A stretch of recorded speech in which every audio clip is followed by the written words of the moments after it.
like to welcome Dr. Vishnu Prasad Sharma ji, Dr. V.K. Agnihotri ji, Dr. Madan Thangvelu ji, and today's speaker, Dr. N. Swagath ji, Professor N. Swagath, and Dr. Ajay Kumar Pandey. Welcome. And our friends, resource persons like Dr. Bharat from Bhopal, Jagdishwar ji from Telangana. Welcome, sir.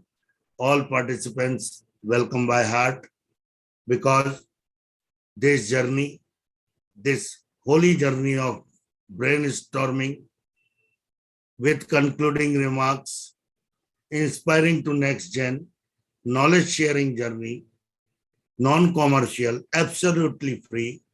So this journey has achieved its 376th milestone today on World Hypertension Day. World is celebrating hypertension, and in our Ayurveda, we have a system of treatment or cure of early hypertension. So welcome. And now I would like to request Professor Vishnu Prasad Sharma ji for his welcome address. Okay, thank you. Good evening to everybody. Namaskar. Respected Professor V.K. Agnihotri ji, respected Professor Dr. Madan Thangvelu ji, respected Dr. Pawan Kumar Sharma ji, eminent speaker, distinguished guests, ladies and gentlemen. Today, we have an webinar, Hypertension, Care and Cure. It is an important subject. As all over the world, it is a big problem. Once you have hypertension, yes, you have to consume medicine regularly as per allopathic system of medicine. But Ayurveda shows very good result to manage such type of disorder. So today we have an eminent speaker, Dr. Brijesh Mishra from Nagpur, Dr. Swagath and from Mishra, Dr. Ajay Kumar Pandey from Varanasi. I welcome all the eminent speaker, distinguished guests, ladies and gentlemen, to this evening webinar on hypertension, care and cure. We are waiting to hear from eminent speaker regarding how we can show result in the management of hypertension and care. Once again, I welcome all of you, including eminent speaker, distinguished guests, ladies and gentlemen, to this evening webinar. Thank you. Namaskar to all.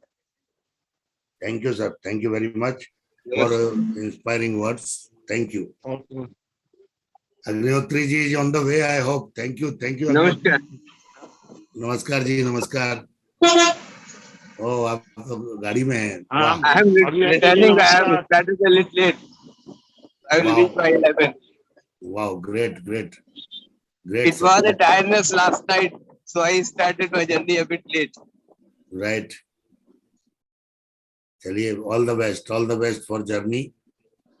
Now I would like to request Professor Madan Thangvelu sir, genome biologist, Cambridge University. Welcome, sir. Pawanji, pranam. Pranam. Thank you again for bringing all of us together on this wonderful platform and guiding us into our 376th webinar. Now, as Vishnu Prasad ji just mentioned, hypertension is a major problem, and it is in many instances it's an age-related problem too. That as populations and individuals get older, there is some imbalance that happens. It's a very complex problem, and that complexity is reflected very nicely in this web page that I will just share. And I do this for several reasons. I share this for several reasons. One, to show how how a condition is so well understood. Pavanji, I hope my screen is visible. And this is in a journal named Hypertension. And it's an article that was published in 2020, the International Society of Hypertension, Global Hypertension Practice Guidelines.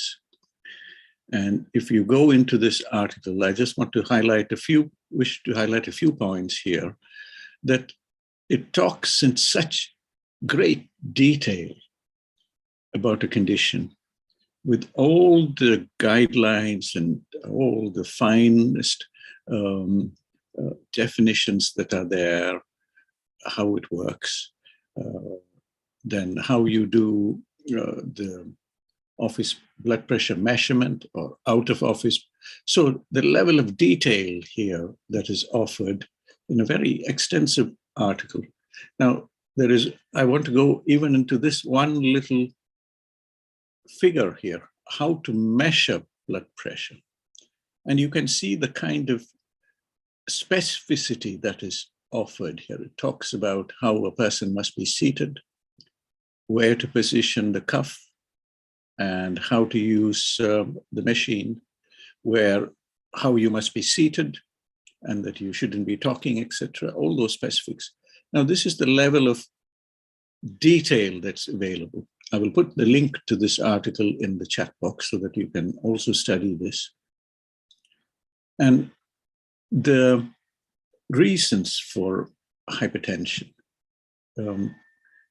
Clearly, there is some heterogeneity in what is the cause for this problem, and not to be underestimated, because there could be differences between different populations, between different regions of a country, different parts of the world, the diet, etc., etc. So there is a lot of complexity that needs to be appreciated. And sometimes I feel that the best way to understand this complexity is to use a hyperlanguage, for want of a better word, a hyperlanguage that accounts for all these differences, but simplifies it in some way. And maybe that is what Ayurveda is offering us. It provides us a hyperlanguage to simplify many aspects of how we understand the complex trait. Now, if there are guides that can be had, if there is any guidance that can be had from Ayurveda, then it must be welcomed. And it must be where there is uncertainty, then we must try and clarify that. And to show one example, once again, as Pavanji says, we don't have a commercial interest in this. But when I talk to people here in Europe, in many, many locations, a formulation that people who are aware of the Indian pharmacopoeia, a formulation that comes to mind and that they talk about is this, and Abana. And Abana, they say, is good for managing cholesterol. It is good for managing other aspects, including hypertension. The language used is somewhere at this interface between Ayurveda and modern medicine. And it's difficult to know what they are talking about. Are they talking Ayurveda or are they talking modern medicine? But it seems like this is something we have to learn to decode. We must be able to work on both sides. And I hope our audience today will learn from our speakers about how they understand hypertension, how they understand the complex physiology, the physiological processes that go beyond this, how they understand from Ayurvedic perspectives and terminology this complex problem. And if there are solutions, how they are to be used best, and what are the areas where we might want to explore for the future. That we have done a lot, we have some understanding, but where do we want to go in the future? So this, I feel, would be a wonderful direction that our speakers, if they hold in their mind, and when we come to the conclusions, we will see if we have made some progress in that direction.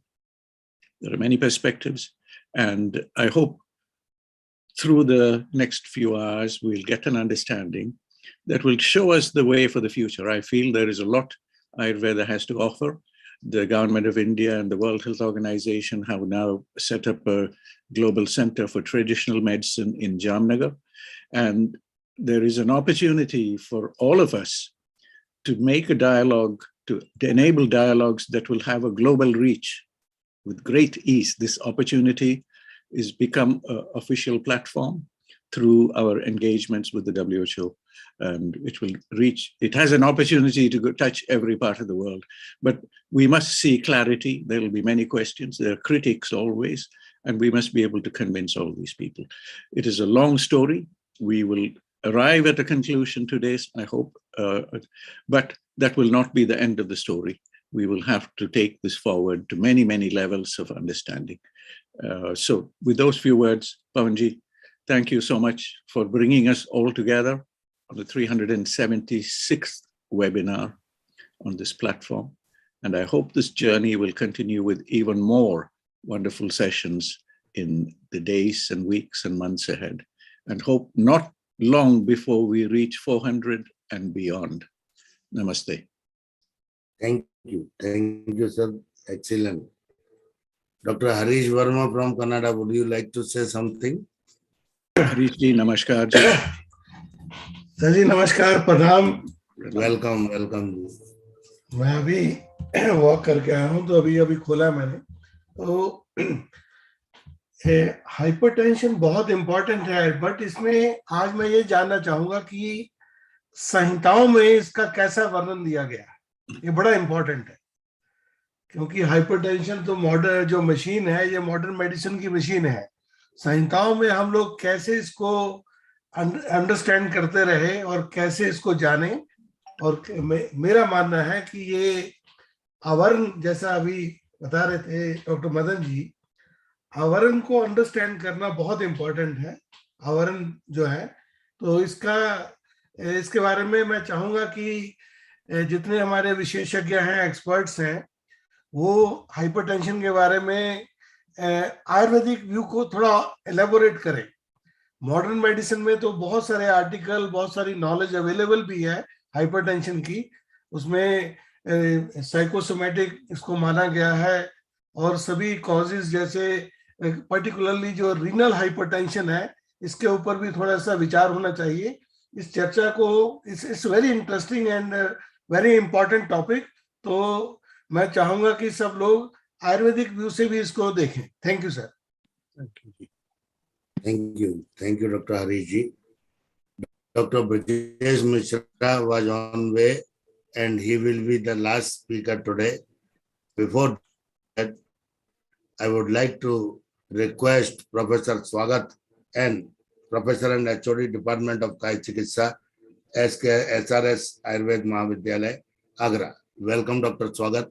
Dr. Swagath is supporting us right from 2 years. Welcome, Dr. Swagath.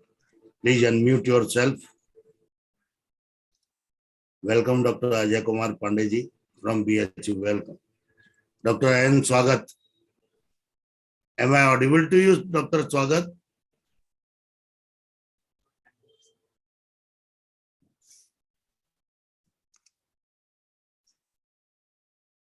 Hello? Dr. Swagath.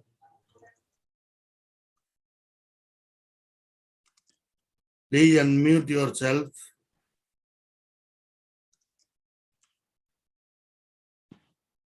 Dr. N. Swagath.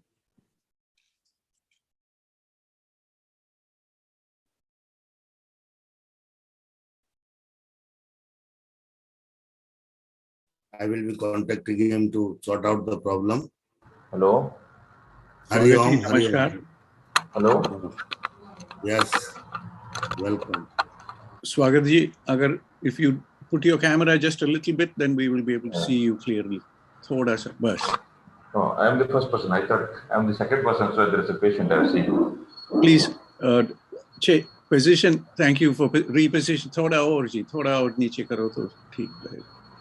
Excellent. Perfect. Thank you so much. We look forward to welcome again, Swagath ji. I know you're busy with patients right now, but our order has changed slightly because our first speaker, Mishra ji, will be the last speaker for the day because he's traveling right now. So we start with yourself and we look forward to your message for today and your presentation. Apologies again for the change in order, but here we are. Thank you so much for joining us. Namaskar.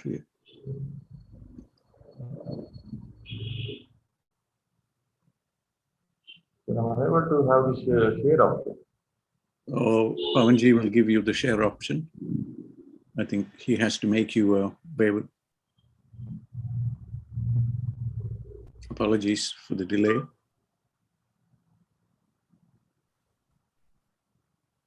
Everybody can share, sir.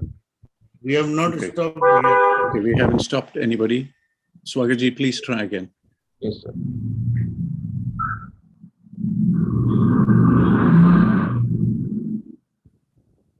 Are you visible? Yes, that is wonderful. Thank you so much.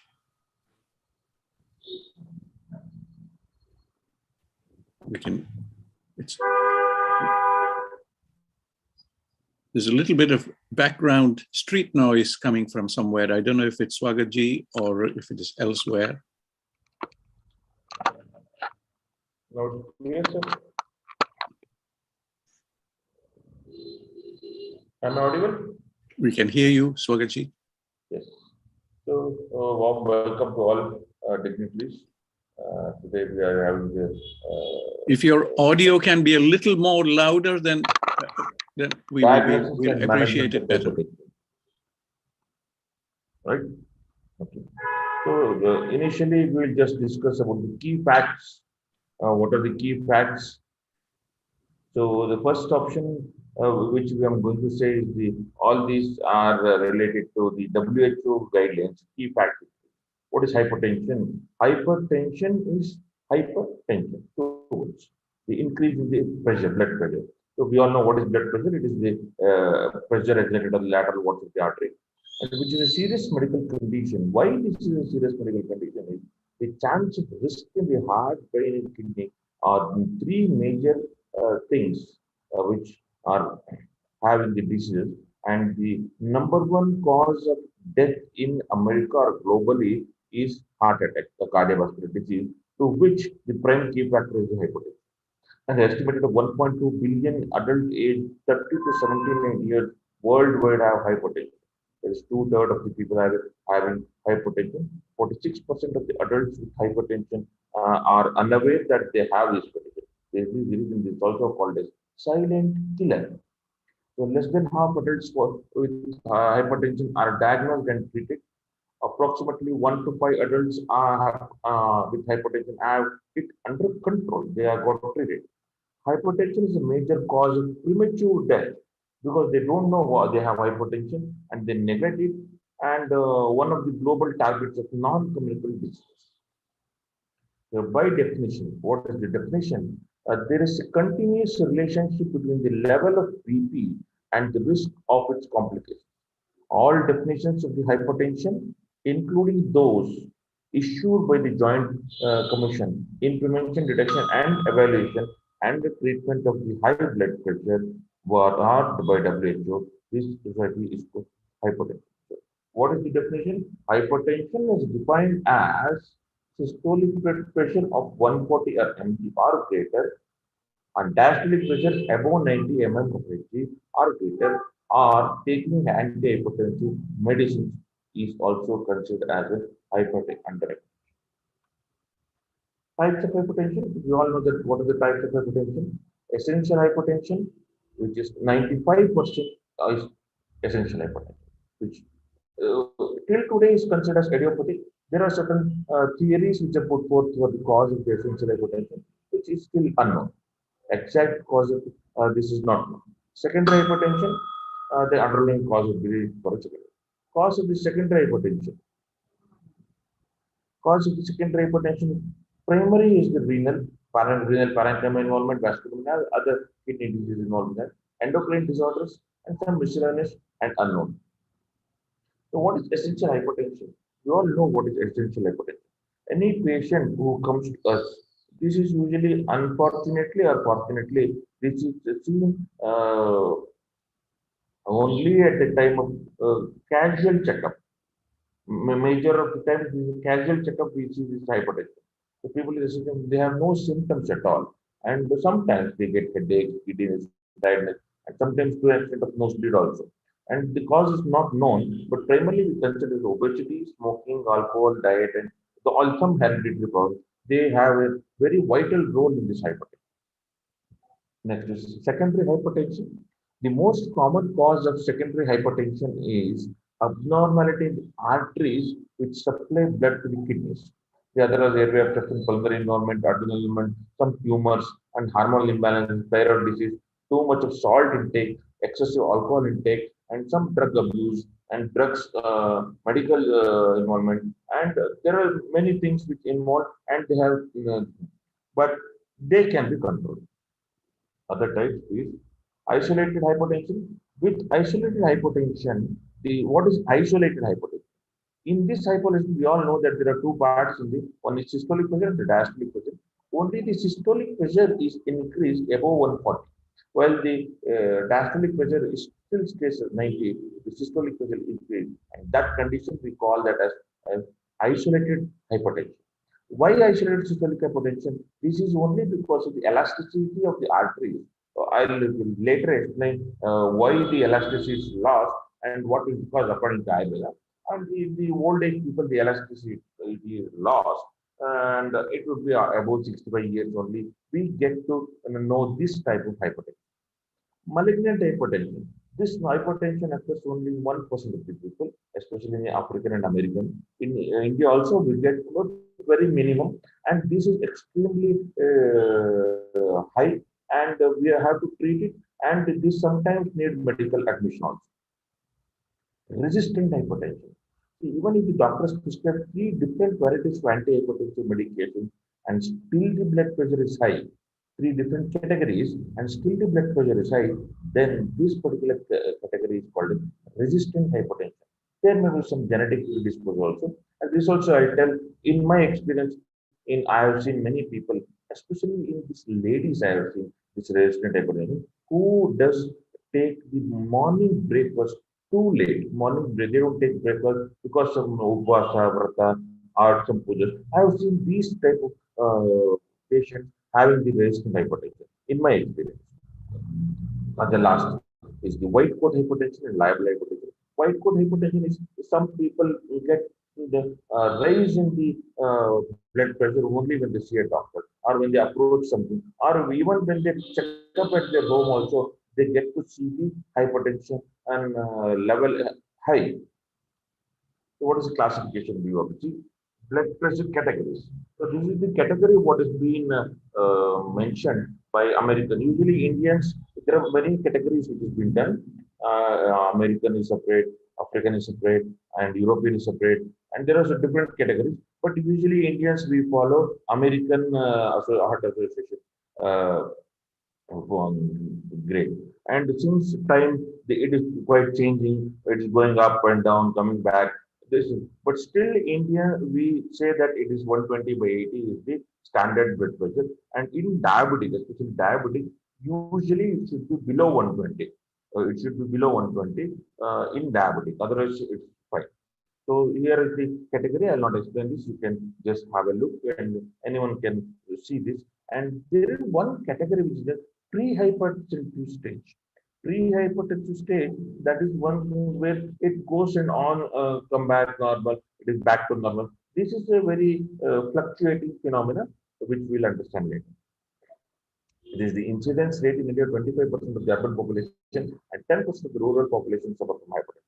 70% of all hypertensive are in stage 1. What are the predisposing factors? Usually we see advanced age, that is in old age. Usually sex is men and post-menopausal hormone. There will be some involvement of the hormonal issues or post-menopausal syndrome. They have hot flashes. With that, they get to they have the hypertension crisis. Families with any cardiovascular disease, sedentary lifestyle and obesity, psychosocial stress is very much important. Smoking, high cholesterol diet, low food consumption, obesity, weight gain. These are high intake of alcohol. So you can see why this hypertension is very much having attribute because this hypertension can lead to so many conditions: heart failure, left ventricular hypertrophy, myocardial infarction, hypertension, insufficiency, cerebral image, stroke, kidney failure. This end organ, what we call it end organ damage. That end organ damage, you can see the end organ damage is very high. Why this end organ gets damaged? Because of the high pressure. You can see the high pressure when it goes and hits the cell, it is disturbed and it gets damaged. End organ damage or the target organ damage, you can see left ventricular hypertrophy, eccentric cardiomyopathy, dilated cardiomyopathy, angina, myocardial infarction. In brain, we can see stroke, chronic kidney disease, peripheral artery disease. In eye, we get the retinopathy. These are some of the conditions wherein this hypertension is going to cause the damage, especially in CVD coronary diseases, which is continuous and independent of other. No signal. How to diagnose? It's very simple. This is an measurable best. There is no such other methods to diagnose clinically. Only this must be manometer has to say. And sometimes there may be some giddiness and occipital, perioccipital pain will be there, fatigue and cramps will be there. And sometimes there will be dehydration will be there because of the hypertension. And in severe hypertension, epistaxis and blood vision are common. And these are the routine tests which can see if there is any secondary involvement is there or not. And the electrolyte check, lipid profile is taken to check the cholesterol level. And there are different cholesterol crises which has been explained. And is diabetic, if it is non-diabetic, to confirm is non-diabetic or diabetic, we have to go with the glucose test and urine analysis, ECG for the involvement of the heart. And these are the general tests which has to be checked out. And how to treat them? Now, what is the treatment goal is what is the goal of the therapy? Lifestyle modification, pharmacological treatment, and algorithm for the treatment of hypertension, follow-up and monitoring. These are the things which you need to understand. What is the goal of the therapy? Is to reduce the cardiac and renal morbidity. And next is the treat the blood pressure. It should be under 140 systolic, 90 diastolic, or blood pressure 130 by 80 in case of diabetes and kidney disease. And here we consider it should be below 120 by 80 in case of diabetes. And these are a non-pharmacological treatment. Worst is the avoid harmful habits like smoking, alcohol, whatever, even excessive intake of coffee, tea. These are also some harmful habits. Reduce the salt and high fat diets. And if you're obese, lose weight. Go for regular exercise and a DASH diet. This is most important. Nowadays, we are seeing a lot of DASH diet. What is DASH diet? See, what happens, I will explain that. What happens when you change these things? This is the study which is done. Weight reduction will reduce about 5 to 20 millimeter if 10 kg loss. DASH diet 8 to 14 millimeter. Reduction in sodium 2 to 8 millimeter. Physical activity 4 to 9 mm. Moderate consumption of alcohol 2 to 4 mm. That doesn't mean that you get consume alcohol, but still these are the changes what happens when you go for the modification of your lifestyle. This is the DASH diet, which shows that how much sweets you can take, what are the amount of oil you can take, and non-vegetarian persons can take, what are the seafoods, lean meat, low-fat diet, nuts and beans, and multigrain is not advisable. It's a single grain what you have to take, how much vegetables and colorful vegetables and the fruits. Now we'll understand the DASH diet. The DASH diet is dietary approach to stop hypertension. That is DASH full form. So this diet helps lower the blood pressure. Sometimes if it is a pre-hypertensive stage, we can cure or it can be reversed. I don't say the word cure, it can be reversed. I can say that it can be reversed. Next is cut the salt. Some people have consumption too much salt. So rather than that, change your salt to some Saindavallavana or other healthy salts, and you can change it. And choose low sodium or non-sodium foods and no processed foods no bakery items or pickle or which cause acidity. I can say the best word which causes the acidic pH of your blood. That has to be stopped. Now, the grains or the multi-grains should not be taken according to me. You can take the single grain. It is ideal to have the single grain and get more fibers to your food. And load your plate with too much of vegetables, fresh vegetables, and organic vegetables, and even fruits. And some yogurt or we call buttermilk is the ideal thing what you can take. In case of meat, you can go for the seafoods and the lean meats, not of the high fat containing meats. And you can add too much of nuts. They have omega-3 fatty acids. So consuming too much of foods will help you a lot. And to cut back your fat and oil, and don't take too much of sweets. Because nowadays white sugar is the one which is being used for all the sweets. So cut this sweet and get enough potassium. So potassium best option is go for tender coconut, or you can have even tomato, banana, and sweet potatoes. These are the things which have got high potassium, which will throw away the sodium which is present in the body. When the sodium is out, there is also reduction in blood. This is the allopathy or the conventional system of medicine. What are the treatment options with there? I'll not go in detail with that. I'll just why this is I don't usually say in my speech why this, because this is an emergency conditions wherein sometimes you should have this basic knowledge what to be given and when to be given. So usually diuretics nowadays they are telling that there are two types of diuretics: one is short-acting diuretic and long-acting. This is a short-acting diuretic. Rather than giving short-acting diuretic, give a long-acting diuretic. That will discuss it. This acts by decreasing the volume, and because there is a huge side effect. There is changes in the electrolytes, and hyperuremia may be one of the conditions. Beta blockers. What are beta blockers? All those general content which ends with lol, they are all beta blockers. So what is beta blockers? They block the beta 1 receptors of the heart and the kidney. So by this afterload and the preload is reduced, and preload and afterload of the heart even is reduced, there is a pressure is reduced. The main side effect is impotency, which has to be checked. And calcium channel blockers, which is very good for old age people, and this amlodipine, all this dipine, dipine, nifedipine, amlodipine, all these dipines are calcium channel blockers. They block the calcium entering into the cell, and thereby reducing the pressure. So this also helps in asthma patients. Ramipril, AC inhibitors, all this prill, enalapril, ramipril, lisinopril, all these prills, they are AC inhibitors. Angiotensin converting enzyme is blocking that enzyme which is released in the kidneys. So but that is some because one of the theories is that they are the cause for the enhancing the pressure. Potassium, all these alpha blockers is no drugs. Now, what are the different side effects you can see here? The diuretics have got main electrolyte imbalance. Beta blockers, they have got bradycardia and impotence. So this is what you can algorithm of this hypertension. First, what we do is the first 3 times you have to check the patient, not in their office or when he is stressed. Under calm condition, you have to check him. Once under 3 times blood pressure is high, then you have considered that blood pressure is increased.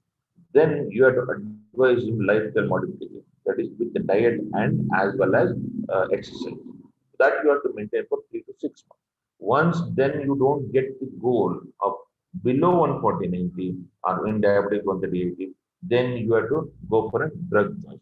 In drug of choice, I particularly suggest single drug or mono drug therapy in the initial phase without compelling indication for stage 1, stage 2.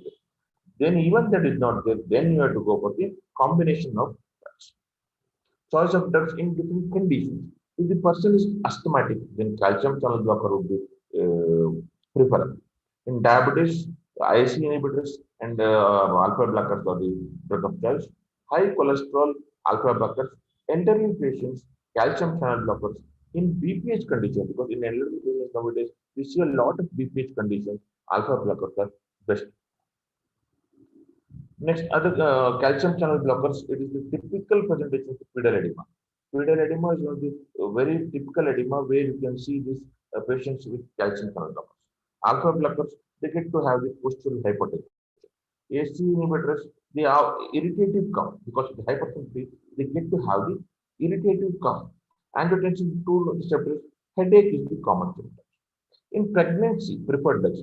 Pregnancy, you could go for the dipin, nifedipine, or the beta blockers also is advisable. Coronary beta blockers, ACE inhibitors, calcium channel, depending upon the any other issue if it is there.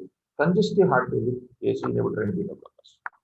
Now, causes of the resistant hypertension. I said what is in my case I have seen in my journey. That was one of the other thing where you can how to treat this is the they're asking to reduce the alcohol intake and if you can identify any cause. Now we are coming to the Ayurveda view on essential hypertension. How to understand this according to the Ayurveda? Explanation of hypertension in the language of Ayurveda is a new point till today. No one has said something with reference to hypertension. But a number of renowned physicians there and academics, they have made an attempt to say some conditions because Ayurveda gives, if the condition is not explained, there are some references how you can name the disease based on the morbidity of dosha, dusha, slothas involvement, and that is how we name a newer disease if there is not there. So easiest way to translating hypertension in Arabic is also tried. Many scholars they have embodied the hypertension in Raktagatavata, Raktavatavata, Pittavratavata. They have included the Avarana concept and Raktadara, Raktabara, Rasabara, Raktachap, Vyanabala. There are many conditions which have been explained, and one of such conditions is shown in the history. Here you can say categorized again, made the chart. These are the first column you can see. This is only clear correlation of the word hypertension. Abhivruddha Raktachapa, Deha Raktachapa, Rakta Vikshepa, Rakta Vega Vriddhi, Rasabara, Rasodvega, Ucha Rakta Bhara, Ucha Rakta Chapa, Ucha Rakta Dhava, Vyanabala, Vyanabala Vriddhi, Rakta Sampida, Rakta Samriddhi. So some of the term which indicates Avarana pathology, based on the Avarana pathology, the simple Avritavata. Raktavata Vyana, Vyana Prakopa, Shleshmavata Vyana, Avata Vyanodana Vayu, Shiragata Va. These are the based on the pathology. And this is based on artery, that is Damani, what we say, Damani Khatinya, Damani Paripurana, Damani Purana, Damani Satichaya, Damani Gata Vata. And some particular with respect to Rakta, Raktagata Vata, Rakta Vyadi, Rakta Vata, Rakta Rudiramada. These are different names as explained by different academicians according to the their own experience. They have categorized it into different names. I particularly go with the name of this Shonika Dusti. Why? Let us see. Shonika Dusti, this includes a whole of illnesses ranging from of the skin disorders to the blood coagulation. So the Nidana is the Ushna, Tishamati, the Amla,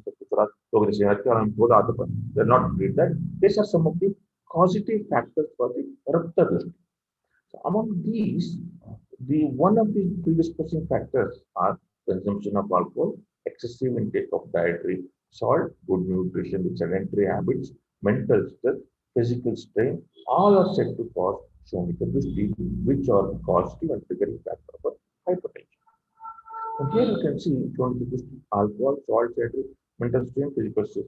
These all have the effect on the Rakta Dushti. Alcohol intake, how this alcohol intake will have this effect on the contactability of the heart muscle. By that, it causes the intoxicant. In Ayurveda, alcohol is the gunas of the alcohol is referred to fish also. Salt intake, excess at the amla lavana, which will have the effect on the rectum. It will have the even in the modern parlance between sodium intake is explained. So for that reason, it is directly proportional to the blood pressure. Sedentary habits, excessive intake of snigdha and santarpana foods, and combination of inactivity and daily sleep, this cause the amadosha, increase in the amadosha, and any ama can cause any dosha to get disabled as the Rasaraka Paribramana is having its sanchara equally, they will have the effect on the also. Mental stress.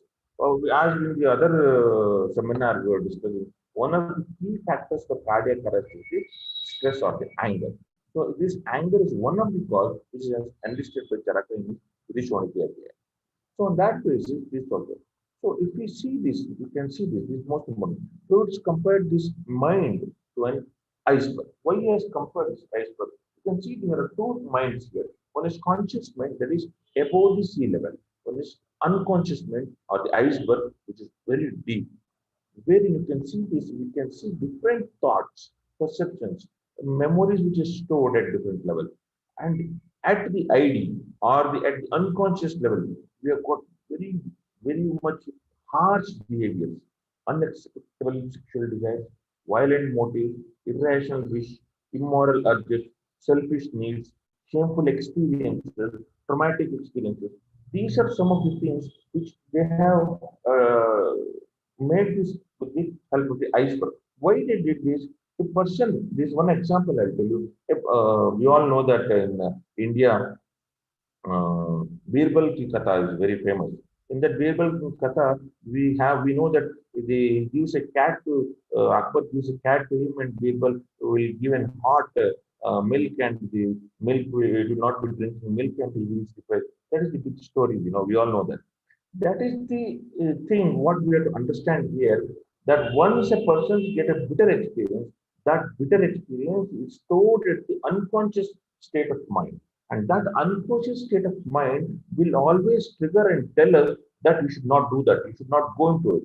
We should not put only conscious mind is having some other effects or superficial perception. Whereas the unconscious mind, they have got a very deep things which we don't understand. We even don't understand why we did it sometimes. Or sometimes we fight for a silly reason. After that, this is the reason we did fight. That is because of the unconscious mind activates. The physical strain, we all know that excess physical strain, there will be imbalance in the electrolytes also. And this Sama Abhigata, we all know in Ayurveda, it is said that Vyayamam Ardha Shakti Ratre. That is, physical exercise should be done only for the half strength, and the rest strength should be kept for other works to do. So here what we have to do in that remedial part we will discuss. So what are the disorders? I categorize the disorders which are explained in Shonika Dushti. So here Akshiraga, the red one which is there, they only relate to the hypertension. Akshiraga, Patidaurbalya, Shirorup, Tiktamlodgara, Krodha Pachurita, Buddhi Samoha, Tamasha. All other, even sometimes these things are visible, but they are not advocated to the hypertension. Here you can see Nidana, Tridosha Prakopa is there, Shonika Dushti, Shotogamana, different Shotogamana, that does the Marma Abhinana. Even we have seen earlier in the etiological factor, the end organ damage, it damages the three things mainly: cardiovascular system of the heart, and the brain, and next the kidney. So that is the Shira Marma, Basti Marma, and Hridaya Marma. These are the three marmas which is explained in Ayurveda. That is the Marma Abhinata will happen. So that means to say that they didn't know the cause or the cause for the Marma Abhinata, that is the Shonika Dushti. So Shonika Dushti is the cause, that is the it is the pathological entity, but not the disease. So hypertension is not the disease, it is the vikara, not the vyadi. That is what the difference we have to understand. The clinical presentation of the Shonika Dushti has a proximity to hypertension. Headache, we all know that headache is one of the main symptoms, and this is the one symptom where you get this headache. Tiredness is other symptom. Insomnia, sometimes, not many people get that. Only a few people get the insomnia, and sometimes they do come to the doctors to get the disturbance in sleep, and they check it, then they get diagnosed as hypertension. Dizziness or Brahma and Klama is explained in the Shonika Dushti, and this Brahma and Klama, which is explained in the Shonika Dushti, will have the occasional disease spell in case of hypertension patients. Vomiting will also be there when there is a malignant hypertension condition. There is a vomiting will be there because Tiktamla Udgirana Klama will be there. Visual disturbances. Some patients will have some visual disturbances because of the retinopathy in phase. They will have the visual disturbances. Local neurological symptoms, that is the transactional attacks may be there, or are like Charakokardita or Ardhaveka. These may be some of the symptoms. Abnormality in the urinary system is also explained in Charaka Sutra 17th chapter, when oliguria, proteinuria, hematuria, these are different symptoms which explained. Now, the affliction of Rakta Dhatu is caused with plethora of illness belonging to different processes. So collectively, we say that the Kushtaroga is also for the skin disease, and for the tiredness and headache with the Shiroroga, and different Marmabhigata, it is named on the basis of the different presentation. For the purpose of the betterment of this Rakta Dhatu involvement with respect to essential hypertension, we call it as Shonita Mada. We have got Mada is one of the diseases which is explained in Ayurveda. In that, the hypertension is religion, or the hypertension encephalopathy is a condition wherein the Puga Mada is there, or like a Shonita Mada is also explained. That Shonita Mada, the cause of the Shonita Mada is one of the conditions which has to be understood. So for that purpose, hypertension is the vikara of the Shonita Dushti.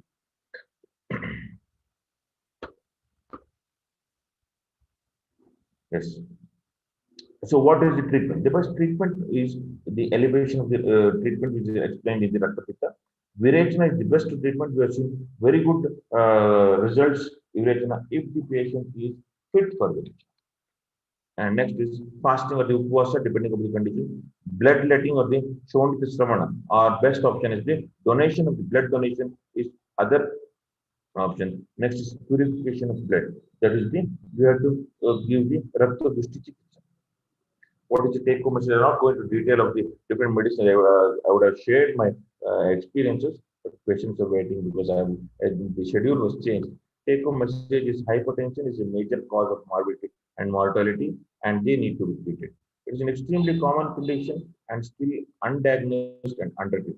And if you are going to check test hypertension, do check regularly and see that it is under control. Don't neglect this condition. And this is also a lifetime modification, which sometimes can be reversible at the early stage. Thank you. Thank you.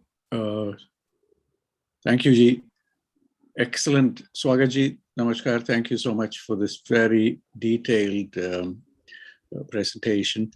And especially the second half where you were touching the Ayurvedic principles.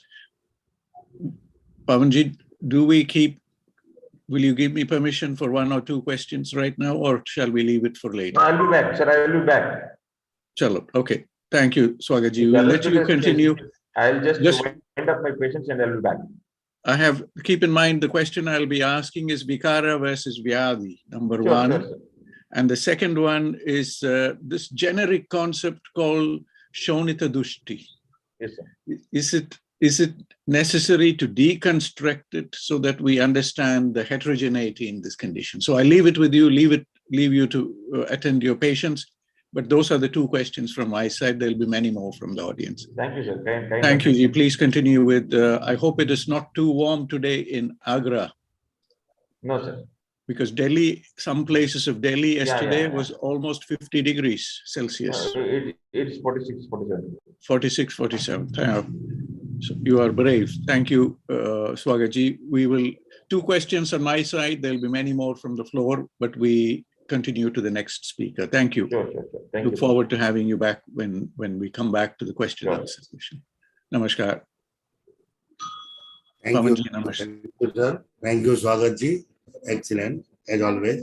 Thank you. Thank you very much. Now I would like to request Dr. Ajay Kumar Pandey, Associate Professor, Department of Kaya Chikitsa, Institute of Medical Sciences, Banaras Hindu University, Varanasi. Welcome, Dr. Pandey. Welcome. Thank you, sir. Ajay Ji, pranam. Namaskar, sir.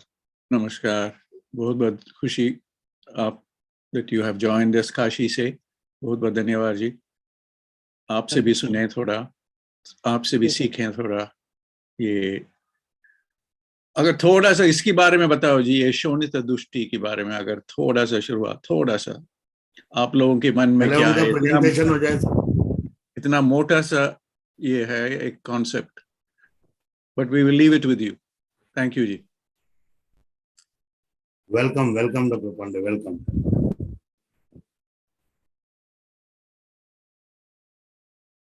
Yes, sir. Hanji, the floor is yours, Pandey ji. Please proceed. Agar slides ho, please share your slides.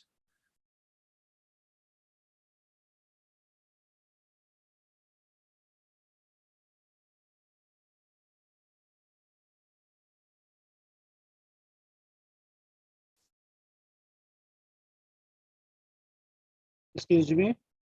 आगे जी थोड़ा उसको presentation mode में अगर ले आए तो ठीक रहेगा.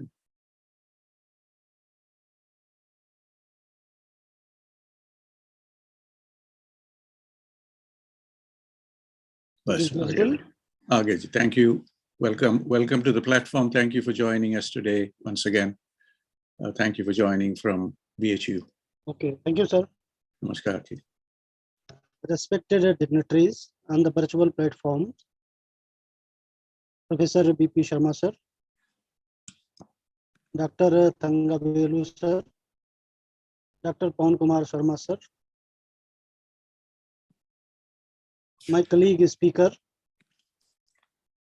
Professor Swagath, sir, and dear participants. My topic of interaction is hypertension, care and cure. This topic was given by the organizers. I think hypertension is care and management is better than care and cure.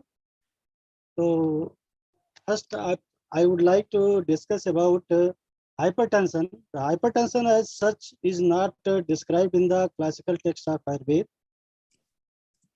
But Charak proclaims that Vikaranam akushalo nah jihat kadachana nahi sarva vikaranam namto asti dhurva istita. We can manage the disorders, but we cannot claim the naming of every disease. In this perspective, the Ayurvedic approach and Ayurvedic therapy, by applying Ayurvedic approach and Ayurvedic therapy, we can manage the cases of hypertension up to some extent, but not as a whole. Hypertension is a clinical condition in which the tension of blood against the arterial wall. The tension of blood is created by so many causes. Variety of causes are associated with the tension in blood, which against the arterial walls. It is considered as hypertension is a simple term. It is a common disease in present era due to change in the living pattern. That we all know that in present scenario, the living pattern and lifestyle of a person is gradually changing day by day. Hence, in this circumstances, these changes may lead to develop variety of lifestyle associated disorders. Hypertension is one of them. It is claimed that every fifth person is found hypertensive in India. As per causative factor, we consider it is a multifactorial disorders associated with devastating complications. Friends, no doubt, antihypertensive drug of modern medicine lower the raised blood pressure, but simultaneously it do not eradicate the risk of cardio, cerebro, renal, and ophthalmovascular involvement or their complications. Yes, BP is controlled by antihypertensive drugs, but their complication is still continuing and going on. In this perspective, the Ayurvedic therapy can minimize the risk factors in a better way and manage the cases of hypertension up to some extent. That I told previously that in Ayurvedic test, there is no clear-cut pronunciation of hypertension. But by seeing the complications secondary to hypertension, it proves that the existence of this silent killer is also considered in Ayurveda. In my view, the Pranavayu, Vyanavayu, Sadhak Pitta, Avlambak Kapha, Rasa and Rakta Dhatu are situated in Hridaya. that are considered as principal regulator of BP. If any of these, this may lead to develop hypertension. There are nomenclature is still an unresolved question in Ayurveda. What is hypertension in Ayurveda? There are so many nomenclature are given by our contemporary scholars of Ayurveda. That is already told by Swagath sir. But in my view, many main pathogenesis occur by contributing factors like Tridosha and Dusyaj, especially Rasa, Rakta, Meda, Basa. These may lead to vitiate the Rakta along with the blood vessels. And then we consider what is the prevalence of hypertension in India. It is considered as a silent killer. Like diabetes, hypertension is also considered as a silent killer. 20.6% of Indian men and 20.9% of Indian women are suffering from hypertension. The percentage are projected to go up to 22.9 and 23.6 for Indian men and women, respectively by the year 2025. Hypertension is directly responsible for 57% of all stroke death and 24% of all coronary heart disease in India. Recent studies in India have shown that the prevalence of hypertension to be 25% in urban and 10% in rural people in India. These consequences indicate that the gradually change of urban dietary and lifestyle measures may play an important role in the genesis of hypertension, and adopting our ancient lifestyle measures, diet, and others factors, the population of rural area are less affected. These are some causative factors which is mentioned. Like hypertension is categorized into two types. The causative factors is also considered here, that like primary hypertension. It is considered as 90 to 95% of the cases. The cause is still not very clear in conventional system of medicine. This is known as essential hypertension, and it may cause by the following measures like alcohol intake, as per Ayurveda Madhyapana, salt intake, sedentary lifestyle, mental stress, physical strain, and seasonal variations. This may lead to develop primary hypertension. And this other one is known as secondary hypertension. In this considered, the Nidanarthakara Roga is considered as one of the important causes of secondary hypertension. Nidanarthaka Roga means that disease itself may lead to develop another disease. In this concerns Madhumeha, Asthaulya Roga, Hrid Roga, Vata Rakta, Vrika Roga, drug-induced pheochromocytoma, hyperparathyroidism, etc. are contributing to secondary hypertension. Then I will discuss about the probable pathogenetic component.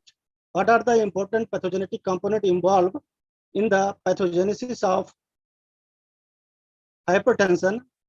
And by assessing these pathogenic components, we can easily manage the cases of hypertension up to some extent. Like dosa, especially prana and Vyan Vayu are involved. Sadhak Pitta, Aulambak Kapha is involved. In Manas dosa, Raja and Tama is involved. Dusyaj, especially Ras, Rakt, Mans, Med is involved. It's primarily involved and gradually involved other dosyas. Upadhatu like Sira and Dhamani, Agni, especially Jatragni, and Dhatu Agni Mande, especially Medo Agni Mande, may leads to develop Dhamani Kathanya, and this may lead to develop hypertension. ama, Rasagat ama. Ama is also one of the important causative factor. Ama is considered as Prathama Dos Dushtisha. Ama is also considered as Visha. It directly hamper the Rakta through its Bisa quality, and also it primarily involved in the vitiation of other dosas. Srotas, the Srotas commonly involved with Rasavaha, Raktavaha, Pranavaha, and Manovaha. Srotodushti, the primary Srotodushti in this concern is Sangha, that is obstruction of in the channel. Udbhava Sthan is Hridaya and Dhamani. Adhisthana, location, Manodahik. It is a kind of psychosomatic disorders. And Sanchara Sthana is a Sarva Sharira. And the Rogamarg is Madhyama Rogamarga. This may be considered while the planning of management of hypertension when patient comes. The important component involved in hypertension that I see, the hypertension is the deranged functioning of given component. First one is the rasa is primarily involved, like nutrient plasma. Nutrient plasma is vitiated in a variety of ways. One is Mandagni may lead to ama, genesis of ama. And rasa is also vitiated in a variety of clinical conditions, like a disorder of renal. If any renal pathology is involved, the component of rasa is also vitiated. If any component of liver is involved, the rasa component is also vitiated. If heart is involved as a disease state, the rasa component is also vitiated. So rasa is an important one, which is kept in mind.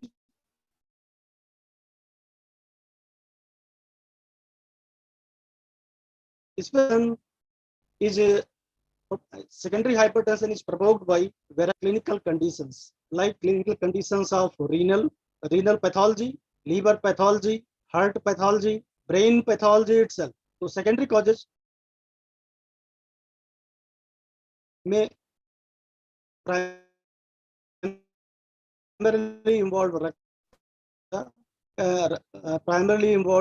Russia, renin angiotensin aldosterone system. If renal is involved, the other component, other system is also involved.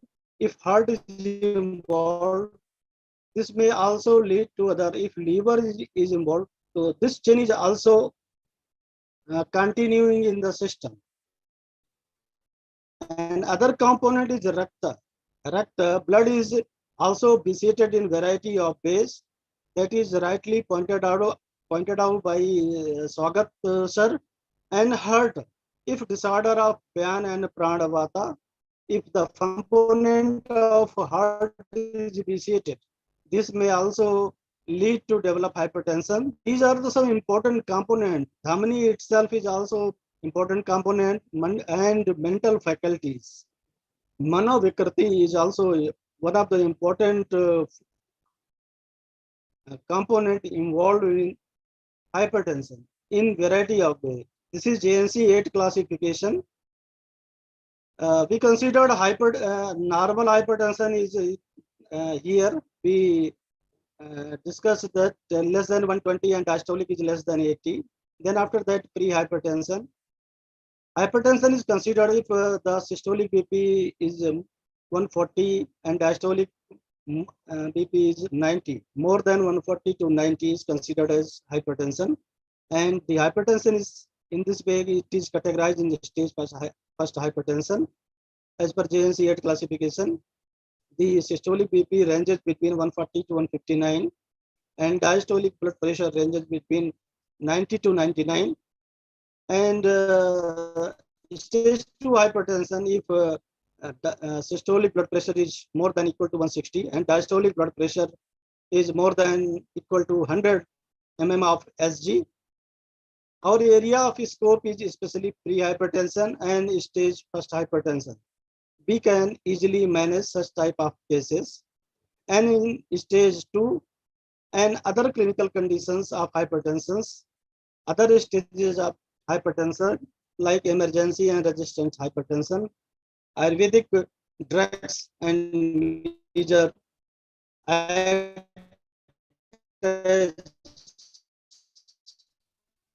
adjuvant therapy along. These are the some contributing factors which may lead to. It is also considered as a risk factor of hypertension like obesity, stress, variety of stress. We are living in the area of hurry, curry, and worry. In this situation, hurry, curry, and worry, we feel variety of stressors in our day-to-day life, and this may lead to vitiate the Vata dosha along with Rakta Dushti. Lack of exercise, diet, excess dietary salt, along with the diet, intake of refined food items, fast food items. These are the fast food items are the rich source of sodium content.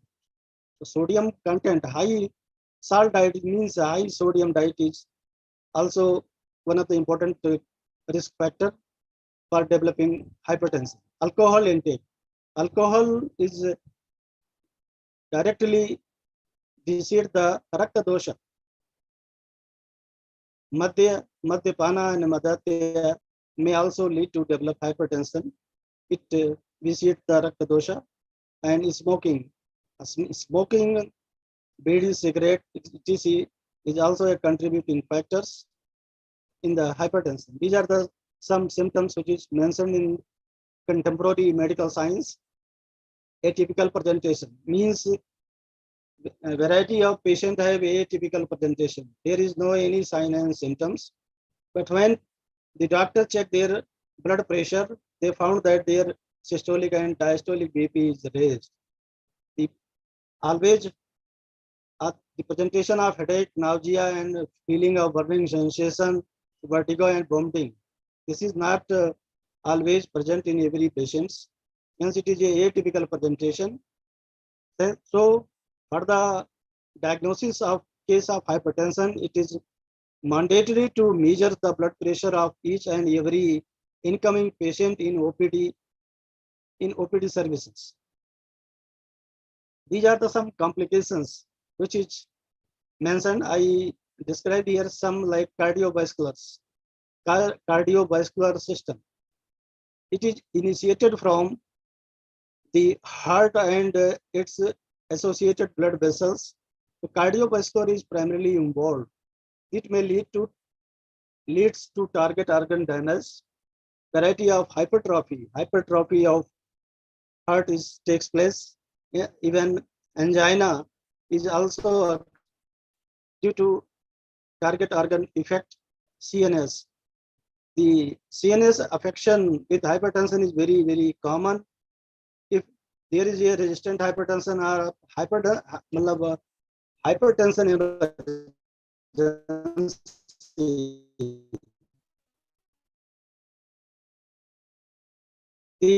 there is a bleeding diathesis in brain that may lead to severe cerebrovascular, commonly affected in severe hypertension cases. The renal system is also damaged and retinal damage. These are the some important complications which is I will try to elaborate here. What is the new BP goals in clinical settings? BP less than systolic less than 140 and less than 90 and lower if tolerated. This is the patient is taking antihypertensive drugs. So then the physician try to lower the blood pressure of his patient less than 140 systolic and less than 90 diastolic. For diabetic, it is better to reduce BP less than 130 and diastolic less than 80. In cardiac failure, it is mandatory to reduce the BP 130 less than 85. In renal failure, the same as in cardiac failure, and renal failure with proteinuria, 4 hours, and associated with the renal failure, it is try to reduce systolic blood pressure less than 125 mm of Hg and less than 75 mm of Hg, diastolic blood pressure for the proper functioning of these organs. So new BP goals in clinical setting, it is also important one, and it is to be known by each and every physicians. What is Ayurvedic management at a glance? Ayurveda described like the first and foremost principles of management is Nidana Parivarja, avoidance of etiological factors. If we avoid the causative factors like dietary lifestyle, which is associated with the nidana of hypertension, the nidana parivartan is one of the important, and it play an important role, especially in case of essential hypertension. We can manage it like pre-hypertension, first hypertension. It is provide good relief along with ongoing Ayurvedic or contemporary modern medicines. Lifestyle modification. Lifestyle modification is also very important one. Sansaman therapy, palliative treatment, Sansodhan Chikitsa, purificatory. Some purificatory procedures are very important in this regards. Rasayana therapy.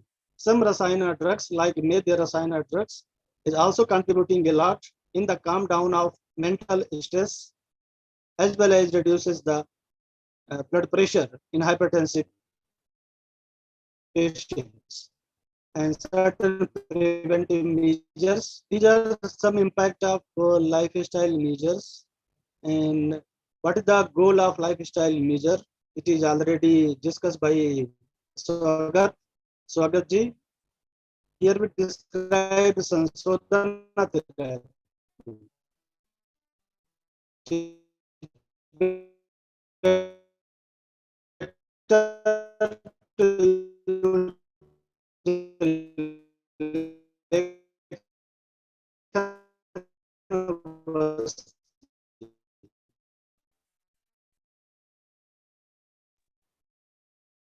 Namaskar ji.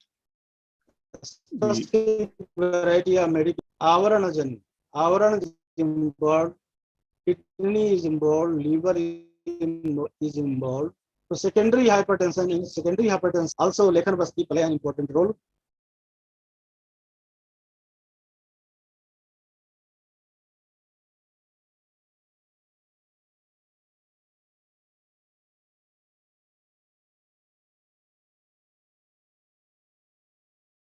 We have, I think we have lost, Pandey ji, namaskar.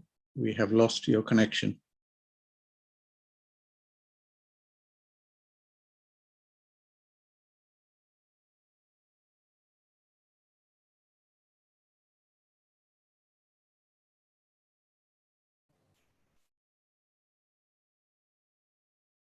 I am audible? Haji, you are audible now. Thank you. Hello? Haji, beach mein My kat gaya, slide is Pandey. visible. Aaya Now nahi it is ji. visible. Not yet. Not yet, please.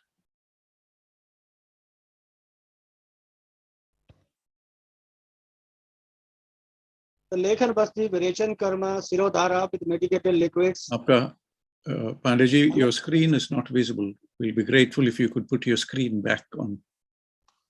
Okay, I will try to put.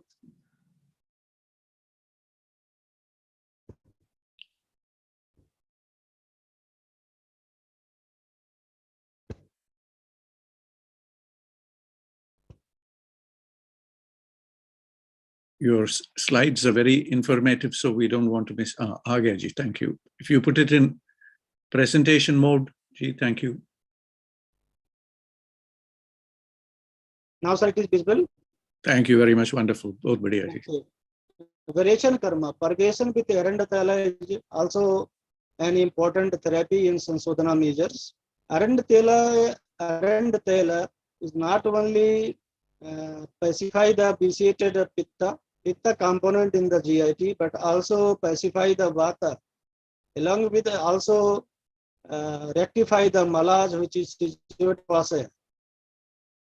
Other one is Shiradhara with medicated liquids, takra, milk, water, medicated oils as per the severity of disease and as per the dosha and bala of rogi. And the Raktamokshana in certain blood-relating therapy is also important therapeutic tools described in Ayurveda. It play a very important role in, especially in case of emergency situation where there is no any drug is available. If you measure the BP of your patient, if it is highly elevated, then you should try to lead the blood. If blood is leaded, the BP is calmed down. It is also play an important emergency situation. So these the Sanshodhan therapy is also summon therapy. Variety of drugs are proven. Some are proven and some are not. Some are under the process, like single drugs, like Sarpaganda. Ravalpia serpentina is one of the important antihypertensive drug described in Ayurveda for the management of hypertension. And in modern medicine, the constituents, the chemical constituents, serpentine, is also obtained from this plant. The serpentine is considered as one of the important antihypertensive drug. First antihypertensive drug in modern medicine is serpentine. Sarpaganda is better one. But after that, seeing the consequences of serpentine, this drug is the consequences like impotency, memory disorders, depression, and some other brain disorders. Sarpaganda as one of the important drugs. This is Ashwagandha, Jatamansi, Brahmi, Jyotishmati, Arjun. Terminalia Arjuna is also one of the best one cardioprotective, and it also play an important role in lowering the blood pressure of hypertensive patients. Besides this, Rasona and Rason Chirpak. Rason is best one drugs which lower the elevated serum cholesterol levels and calm down the resistance in the arterial wall.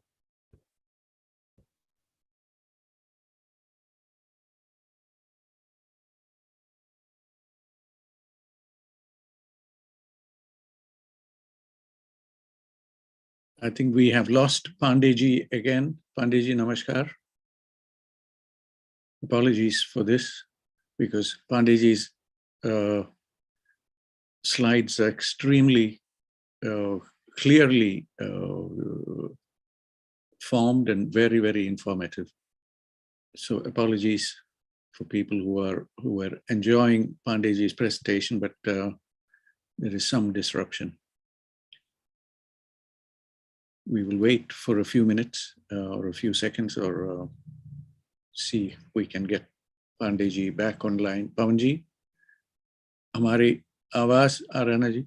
Ji sir, ji sir. अब हमारे तो आ जा रहा. अब पांडे जी की slides में इतनी detail और इतनी अच्छी चीज, तो apologies for losing Pandey ji.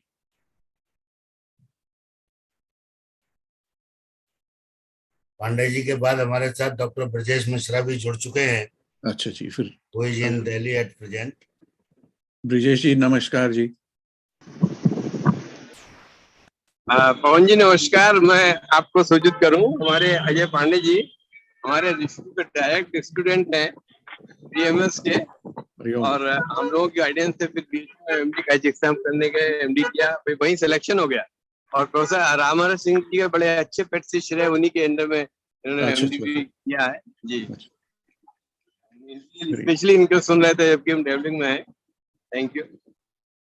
Agnihotri ji, आप बस में हो या गाड़ी ट्रेन में? तो थोड़ा स्टार्ट लेट हो गया, घर में बच्चे रोकने लगे, बिटिया कहने लगी अभी रुक जाइए, उसके बेटे के बेटे का स्कूल था, उसको लिवाने चले गए। फिर हमारा जो लेब्रा था, लेब्रा को उसके सैलून ले गए, वहां उसकी हेयर कट हुआ, नेल कट हुआ, शैम्पू हुआ, उसका पूरा, तो उसको टाइम लग गया। थैंक यू जी। अजय कुमार जी, अजय जी आ गए वापस। अजय जी नमस्कार।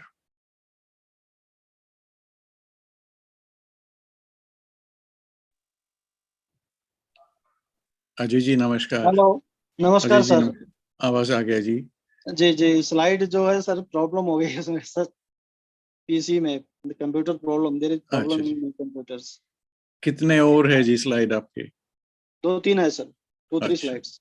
नहीं, इतनी आपकी स्लाइडों में इतनी वो इंफॉर्मेशन है, तो हो सकता है तो दिखा दीजिए प्लीज। नहीं सर, मैं कर रहा हूँ, I am trying to. Thank you जी, thank you. Meanwhile, shall I answer the question of Harish ji? Oh, please, while we wait for Pandey ji, Swagath ji, namaskar. Thank you for joining us. And I think you can see Harish Verma ji's question. Harish Verma ji in Toronto is asking a question. Sarpaganda is not recommended for Shonita Dushti, but Sarpaganda is a proven hypotensive drug. So it is not a hypotensive drug actually. Actually, it reduces the blood pressure by acting on the central nervous system. It is usually given in depression patients. Okay, and it has also have the tendency of the suicidal tendency. So it is not given in high dosage. And that is one of the reasons. Next is, does it has the effect on Shonita Dushti? So I say yes. Why? Because it has got a synonym called Chandramara. In Ayurveda or Hindu system, Chandra refers to mind. Chandro jata manaha. Okay, so that which purifies the tension, that which relieves the tension, that is called Chandramara. Hence, the Sarpaganda is also having that synonym. The other name is Davalavitapa. That means Davati Shodayati Manodehamsa. It purifies the body and mind. So the Shonita Dushti which is there, it purifies that body, both body and mind. Hence the name Davalavitapa. Yeah. Also, if you see the guna of that, it has got the pitta guna. And if you see the Falashruti, Bhavapakasha as well as it helps in the Vishajvara, and it Vrana, and it does the Aravisha Chikisa and Dushavisha Chikisa. Both it is having the effect. Hence, it is clearly purified. Sushruta explains this Sarpaganda in skin diseases. As I was explaining, the one of the symptoms of Shonita Dushti is skin disease or the Kushta Roga. So it is clear that not directly it is taken, but it is clear that it has got the purificatory effect, and it also relieves the stress or the stressful chemicals which are released in the body. It suppresses all those, hence it is having that effect. But Ayurvedic physicians did not find it. It was the allopathic doctors who found that it is having effect on blood pressure, but we claimed to that one.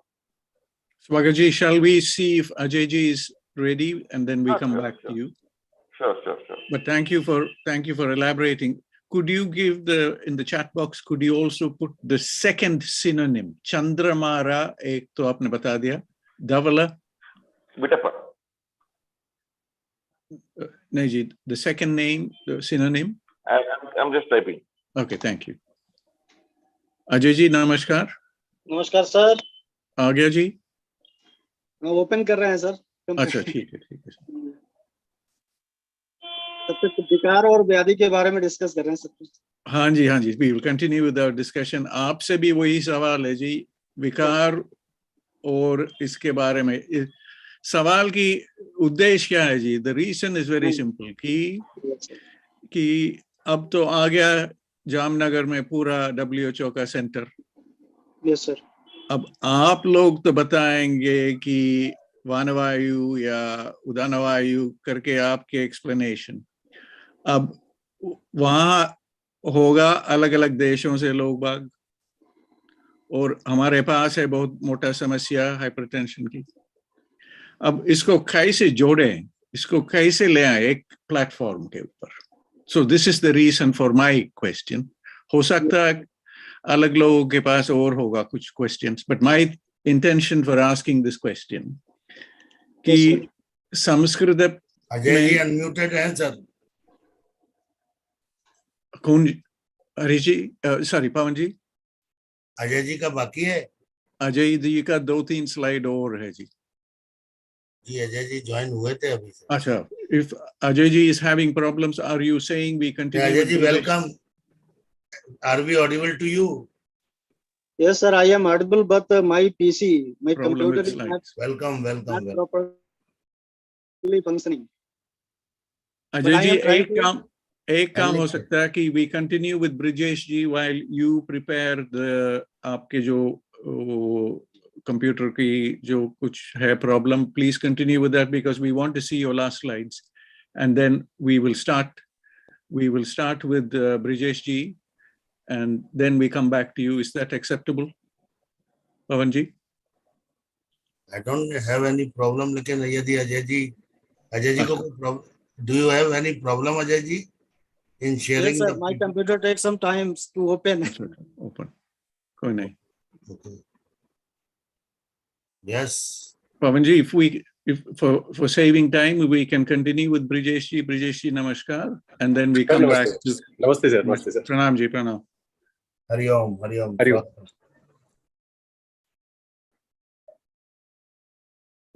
To use our time more effectively, because this is some very good discussions are going on. To use our time effectively, Pavan ji, could we start with Brijesh ji and then Ajay ji will join us. Dr. Brijesh Mishra ji is Vice Principal in Nagpur Sri Ayurveda College. Welcome, welcome, Doctor. Welcome. Brijesh ji, namaskar. Thank you so much for joining our platform today. Sir. And we look forward to learning a little more from yourself about all the points that are being raised. Very important issues. Yes. Pandey ji has already shown us the high level of incidence in India and potential opportunities for understanding this heterogeneous condition a little more. 1 second, sir. Please take your time, Ji. Thank you. Just try to share my screen with my iPhone.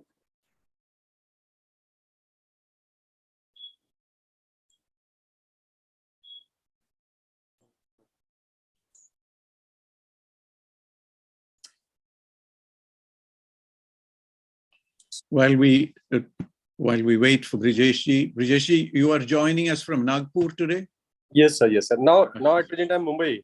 Just reached Mumbai. I was on the way on flight. Just reached at home. Sure. Yeah, yes, sir. Yes, sir. Just I'm going to join. You are flying between Nagpur and Mumbai? Yes, sir. Yes, sir. That's all. Kitne minute? 30 minute ka flight? No, sir. 55 minutes. Yeah. Actually, Dr. Pawan Kumar Sarvanja, my presentation is there. How it could be changed.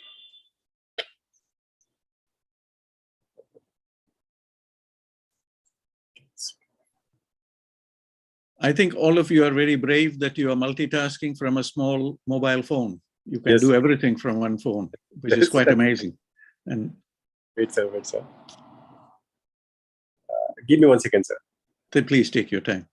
In the meanwhile, we can use our time a little more by Swagath ji, namaskar.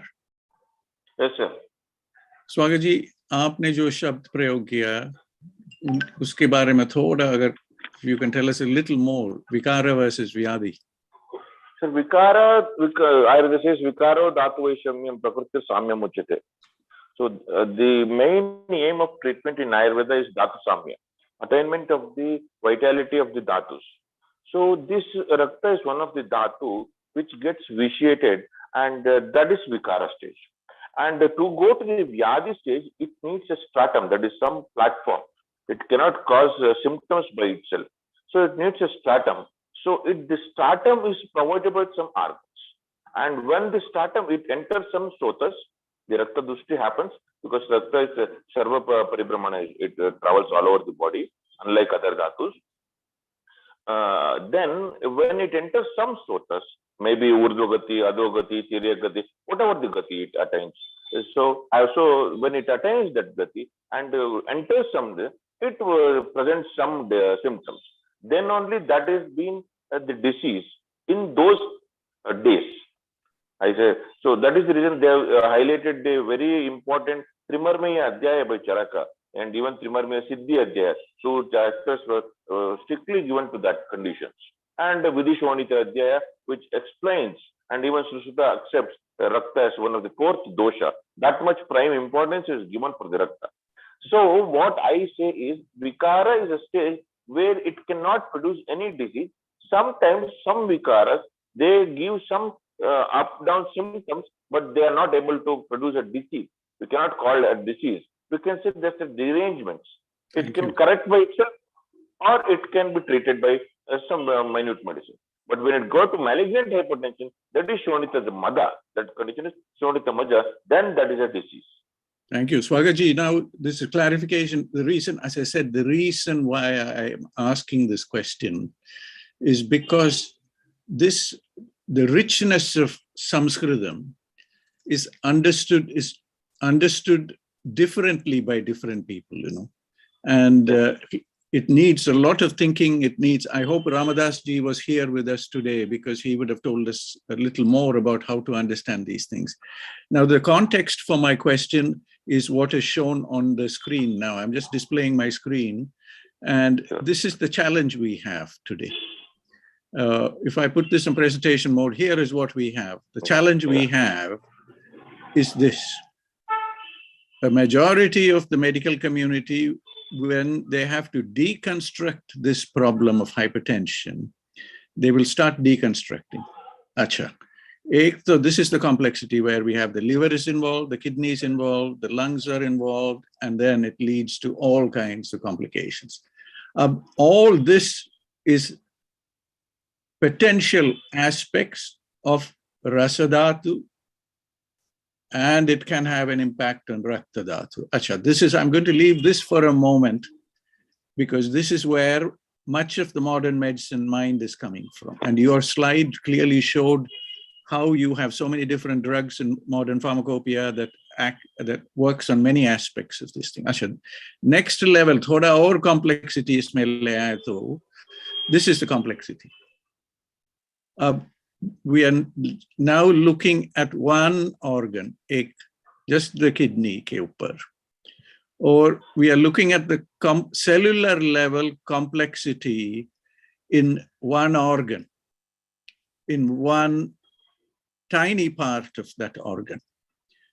Ab iske andar kaise le aaye tridosh siddhant? My feeling is there is tridosh siddhant even in every one of these cells. Is it necessary to bring our discussion to this level of clarity? I think it is necessary, because that is the way in which we will understand the concepts that we are offering. Harish ji is asking a question, Sarpaganda ke upar. Why do you use it? Why should it not be used? And I think when we take this kind of wonderful questions and observations that we have, and Tridosh Siddhant, Panchabhut Siddhant, and Avarna concept, and if we carry that over to the representation that we have for tissue level, organ level biology, then we can come up with even more effective Ayurveda-based interventions. So this is the reason why I'm saying. I think Pandey ji, we will come back to this point, Swagath ji. I hope I could convey a little bit about the reason why I'm asking this question. Yeah. We will come back to this because Pandey ji is here. If Pandey ji is able to present his screen, then we follow with Pandey ji's last 3 slides. And after that, we come back to Brijesh ji. I hope Brijesh ji will have found out about the small problem he has with his phone. And then we come back to the discussion section. We'll come back to all these questions, Swagath. So please stay with us. I know you're busy with patients, but please stay with us so that we can hear your... Thank you very much for elaborating that very nicely, the issue of Vikara versus Vyadhi. It's very, very nice. Very interesting how you do this. And Vikara versus Vyadhi. I think this is a very, very important point, and I'm sure you know much more in Shushruth and in Charak, the sections that touch this aspect that we can, and also the commentaries where we can start to explore this further through the eyes of the prism of modern biology and the prism of cell biology and all those things. But when we do that analysis, we will see that what you are saying is the only way to describe this complexity. That the language of Charaka Samhita, Ashtanga and Charak and the commentaries, that is the only way we can describe this complexity. This is the point I want to come to. And I want to see how we build that coherent argument, what you have given us about Vikara versus Vyadhi is so important. So very, very important. I would like to add three research which were being done, if no one is ready. Yes, I think we have lost. Please, Swagath, please continue. I think Pandey ji, namaskar. If you are ready, we can take on. Yes, sir. Can I complete our task? Hanji, please, Pandey ji. Sure. Swagath ji will come back, but hold your thoughts. Sure. We want to hear. Sure. Because the way you are opening up the story is wonderful. We are learning a lot. At least I am learning a lot from that. My pleasure. Sir. So this is the learning zone that we are in. We are all connecting from around the world, and we are learning from you sitting in Agra. So thank you very much. I'm just sharing my views. Pandey ji, we are ready to listen. Pandey ji, if your aapke PowerPoint, if it is ready, then we take it. It is visible or not? Ayan ji, ayan.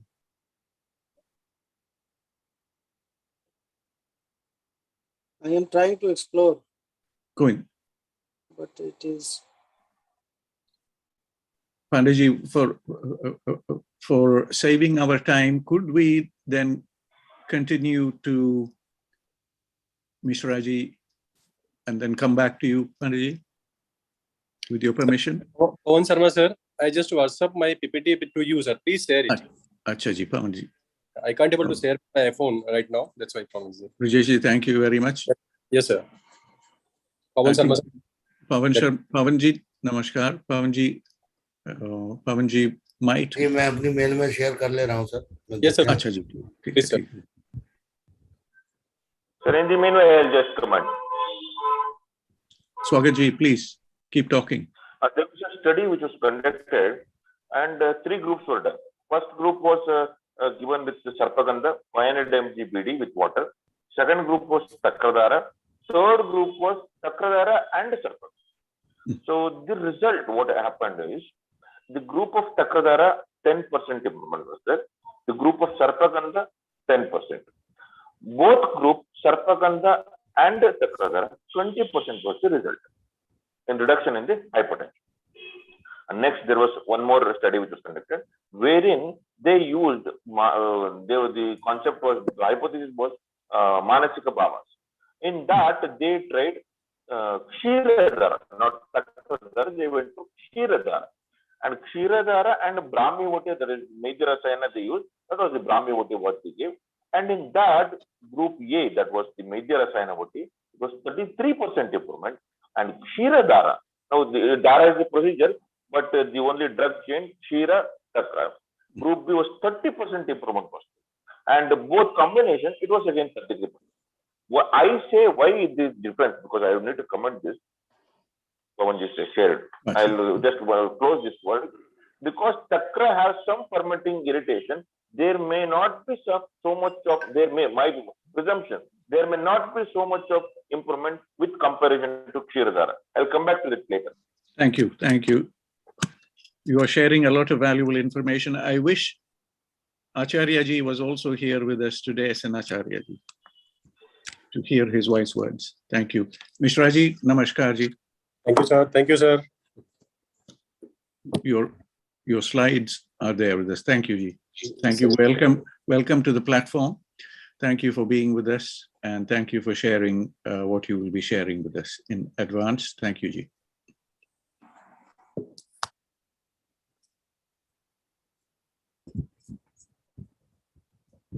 Namaskar.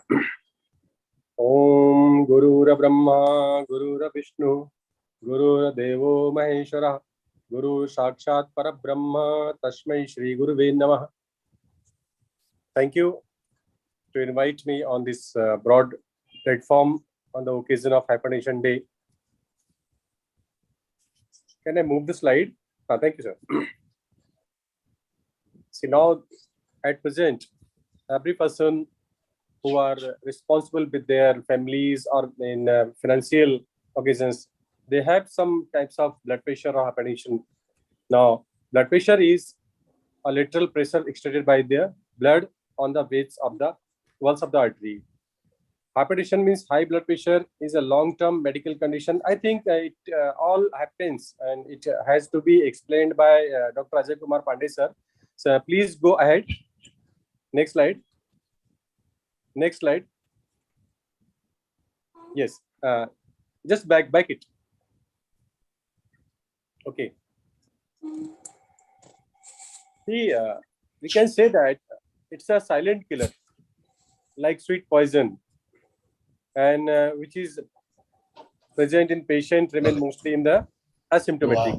Ayurvedic scholars have coined different names for hypertension, such as Raktagata Vata, Siragata Vata, Avritta Vata, Rakta Vikshepa, Vyana Prakopa, Rakta Mada, Vyana Atibala, etc. It is the most potent risk factor for disease of the brain, kidney, heart, and peripheral arteries, which may prove fatal if not managed electively. Next, please. Yeah, I think it's done. Next, please. Common symptoms. It is one of the lifestyle disorder that found between age group of 40 to 50 years. Common symptoms in high blood pressure, that is palpitation, known as Hridadravaha, cold sweating, retrosternal chest discomfort, insomnia, that is anidra, vertigo, brahma or chakkar, indigestion and constipation, irritation, fear, etc. Patient may remain mostly asymptomatic, as we know. Next, please. Non-modified risk factor is age-related. That is, blood pressure rises with age in both sexes. Some in both sexes. Genetic family studies have shown that the children of two normotensive parents have 3 possibility of developing hypertension, whereas the possibility is the 45% in children of 2 hypertensive parents. Next. Modified risk factor, that is obesity. Obesity is a main factor, I can say, because meda, if there is a meda, vriddhi, then stulta is there, sweating, excess sweating is there, and hypolipidemia is there, or hyperlipidemia is there. Obesity is an identifiable risk for the hypertension. Then excess salt intake is also a very risk factor. High sodium intake results in increase in blood pressure. Saturated fat, that is, it cause increase the BP as well as serum cholesterol. Dietary fibers is also very important. Hypertension is inversely related to the dietary fibers. Next, alcohol. Nowadays, most of people, they are consuming alcohol. Alcohol consumption is not the fixed risk factor. Hypertension, it does not necessarily lead to sustained BP elevation. Physical activity is also very important in this role. Physical activity by reducing body weight may have an indirect effect on BP. And then socioeconomic status. Constantly, higher level of blood pressure have been noted in lower socioeconomic groups of post-transitional stage. In Ayurveda, it is said that Udveg and Chitta Udveg and you can say Krodha, Shoka, these are the factors which elevate hypertension.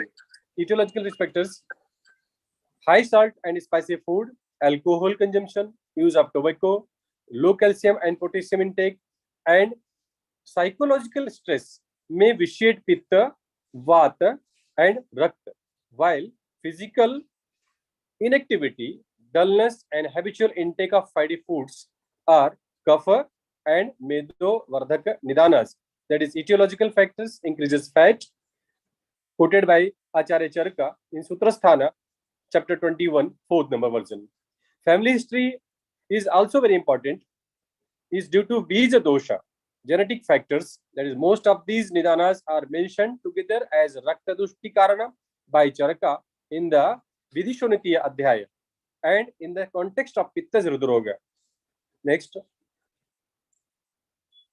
Samprapti of hypertension.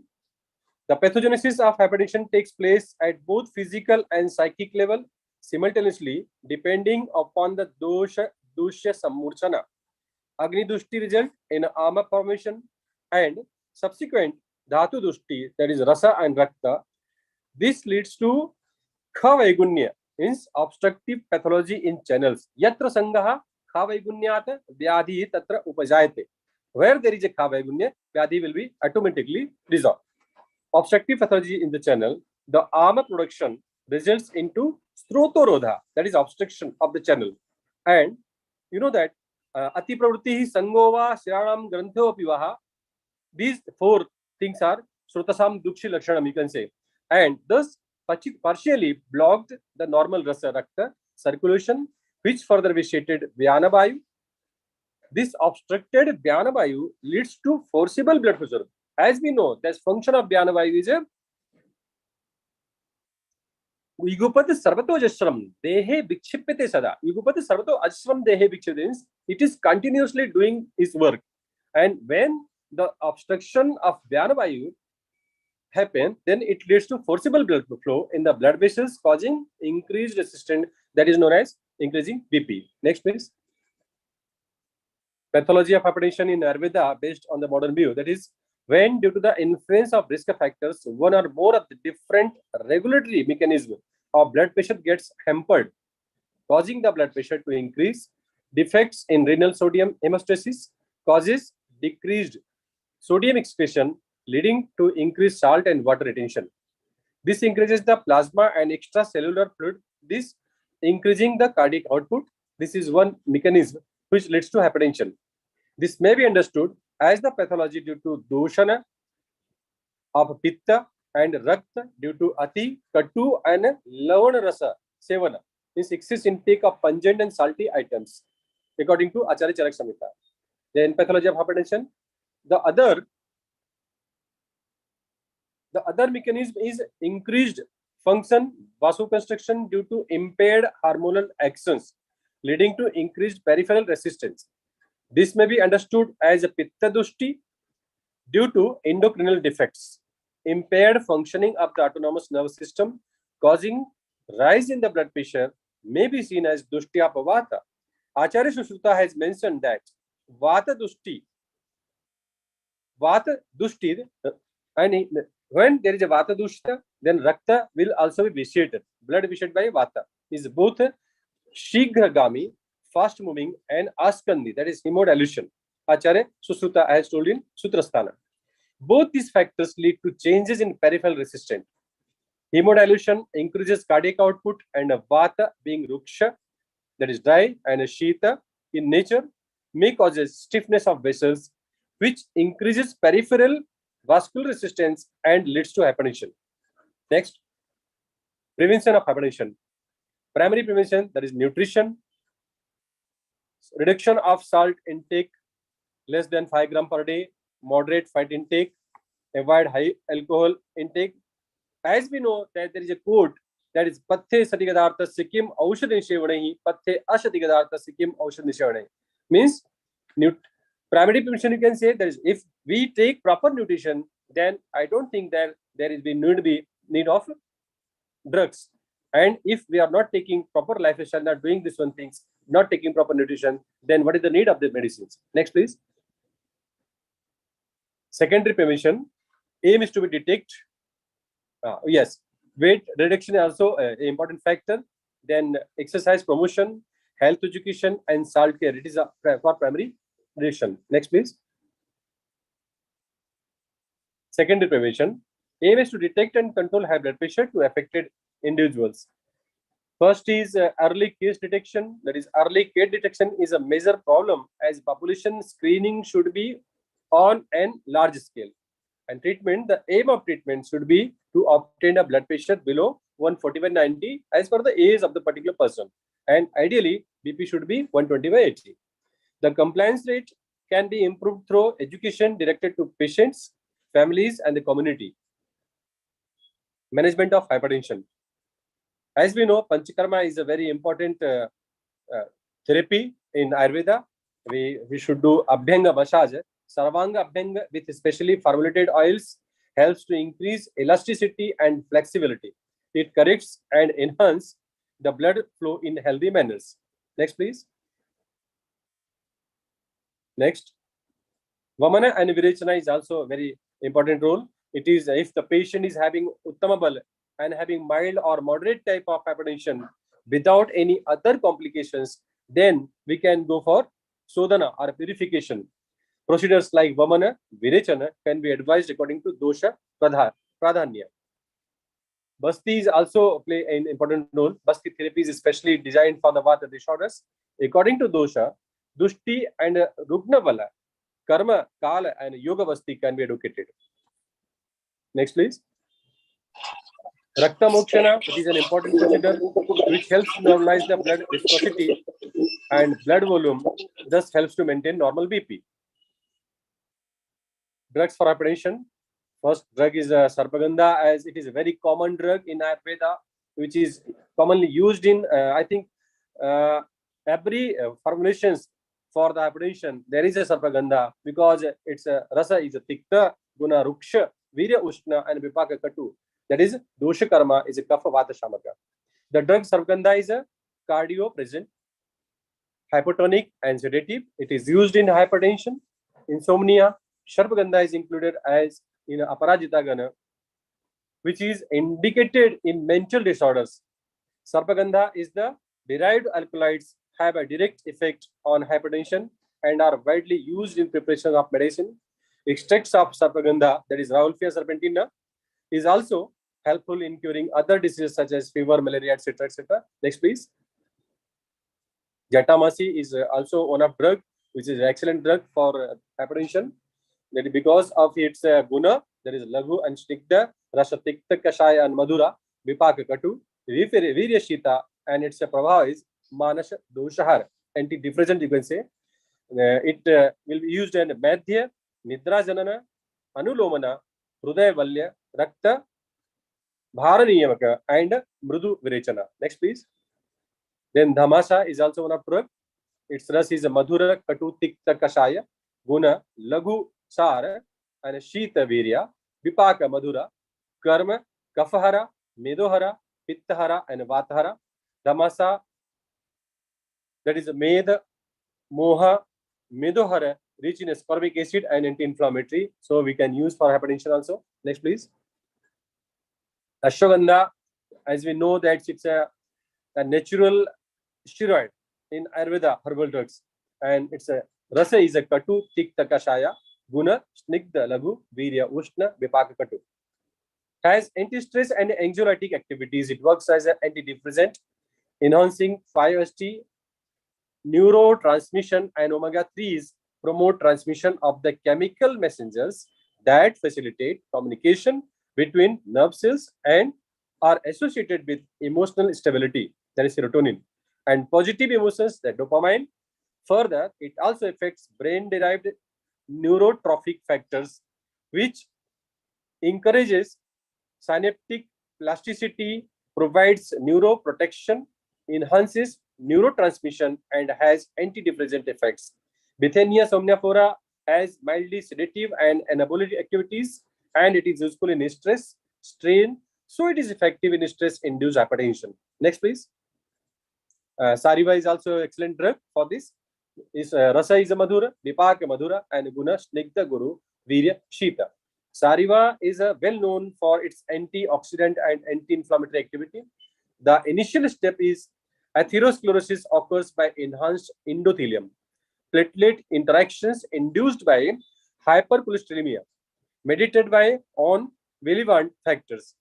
Thus, thrombolysis due to endothelium platelet activity ultimately leads to atherosclerotic plaques, which considerably decreases the blood vessels, lumen resulting in hypertension.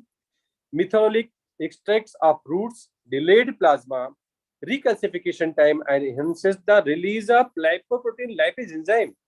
thus indicating significant anti-thrombotic activities. Next, please. Aragoda is also excellent drug. You know, Malapura Shaha, Guna Mrudu, Guru, Snigda, Rasa Madhura, Vipaka Madhura, Virya Shita, Balanced Kapha and Pitta. Prabhava, Srangshana, caused with mild purgation. Of all the herbs that are useful in bringing about mild purgation, Aragoda is the best. It is the best drug for Rudaroga, cardiac disorder, and Pittasara, bleeding disorders. And it is also useful in peripheral resistant hypertension. Next, please. Treatment of hypertension. You can say, give Mrudu Virechana, drugs like Amalaki, Draksha, Haritaki, Nishotha, Gomutra. Haritaki can be used for the dominance of the Vata and Pitta. Next, please. Next, Kapha. There is Kalpa. We can use Kapha, Sarpaganda, Ganavati. In Sarpaganda, Ganavati, especially we are using Sarpaganda, Kurasani Azwain, Jatamasi, and Suddha Bhang. Arugurdhini Vati, there is Shuddha Parada, Shuddha Gandhaka, Loha Bhashma, Abrak Bhashma, Tamra Bhashma, Shilajatu, Gugulu, Chitrakamula, Nimba, Katuki, Haritaki, Vivataki, and Amalki. Arugurdhini Vati can be used 2 tablets twice a day with lukewarm water, as well as Sarpaganda Ganvati is also useful as 2 tablets at the night when we are going to sleep. Okay. Then Sutasekhar Rasa. Why Sutasekhar Rasa? Because it's a Pitta Shamak. When decision of Pitta and Rakta is there, it will cause the hypertension. So that's why Sutasekhar Rasa is very important. And it is, you know, Vata, there is Sunthi, Maricha, Pippali, Gandhaka, and Tamra Bhashma, Ela, Twaka, Patra, Nagakeshara, Shanka Bhashma, all these things which is purifies the Pitta as well as Vilvamaja, Bringarajasa, and Sasa. So we can use Sutasekhara Rasa tablet, 2 tablets that each 125 milligrams, 2 tablets thrice or twice a day as per the bala of the patient. Next, please. Pravakar Vati is also a very useful drug. In Pravakar Vati, Shuddha Shilajita, Abrak Bhashma, Swarnamakshik Bhashma, and Arjuna Suras is there. In Lakshmi Rasa, we can use Shuddha Mercury, Shuddha Gandhaka, Abrak Bhashma, Kapura, Javitri, Zaifal, Bidara Shida, Bidari Kanda, Satauri, Nagbala. All these are the drugs. And Lakshmi Rasa is also useful for the hypertension. And it can be used 1 to 2 tablets twice or thrice a day with lukewarm water. Next, please. Then, Rashana Kashayam. There is Rasana. Rasana is, we know that Rasana, Vata Haranam Sreshtam. And some of the code is there, Rasona Vatharam system. Both are the drugs which is useful. So Rasana is there, and that's it. And Erenda, Bala, then Shahachara, then Sarpa, Dusparshaha, Vasa, Amruta, Devadaru, Ativisha, Musta, Kokilaksha, Shati, and Kachura, and Vishwa, and Sunti. These are the herbals which is used in Rasana Kashayam. Next, please. Chandraprabha Vati is also very useful, as well as Gokshuraji Vati is also useful because antidiabetic drugs is there. Next, please. Pathya. Which type of pathya that we have to do in hypertension? The first is rest. Rest is very important, and not physical rest as well as mental rest is also very important. So that we have to take full rest as mentally as well as physically. We can listen to the music. We can take the rest. Outing can also done. So reduce the stress. Citrus, take citrus food, amalaki, pistachios, carrots, tomatoes, broccoli, beets, spinach. These are all the things which is very useful for the hypertension patient. Pathya, that is a multigrain flour you can eat. Red rice, sati chawal, bitter fruits, vegetables like methi, karela, jamun, loki, parval, papaya, black grapes, moong dal, and black seeds can be used. Next, please. Next. What we should not do? See, if we are taking stress, we are using caffeine in excess quantity, salty diet, excess alcohol, smoking, tobacco, excess curd, fish, then avishandi bhojana, lack of sleep. Why lack of sleep? These are the things which can be avoided as there is hypertension patient. See, yogasana is taking a very important role to cure or control hypertension. These are some yogasanas which you can see, which is very useful for the hypertension patient. First is Vajrasana. Just see the position. Vajrasana is there. Then Paschimottanasana, forward bend pose. Next, please. Next is Savasana, then Scops pose. Then Sukhasana, easy pose. Next, please. Ardha Matsya Asana, sitting half spinal twist. Then Baddha Koshtasana, butterfly rose. Next, please. Janu Shirasana, one leg forward bend. Then Setu Bandhasana, bridge position. Next, please. Ardha Halasana, it's very important because blood circulation comes down from the leg towards the both positions. Then Uttanasana, standing position. Then Adhomukhasana. Next, please.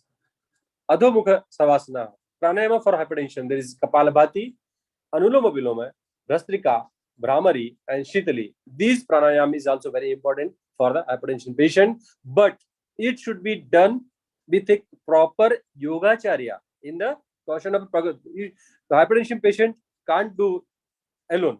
It should be properly done by the yogacharyas also. Next, please. Thank you. Thanks for giving me the chance. Thank you. Thanks a lot.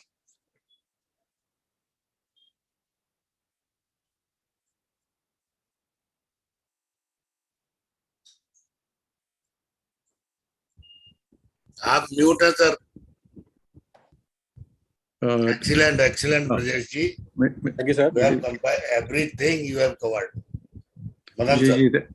Thank you so much. A very, very detailed set of prescriptions too at the very end. Thank you.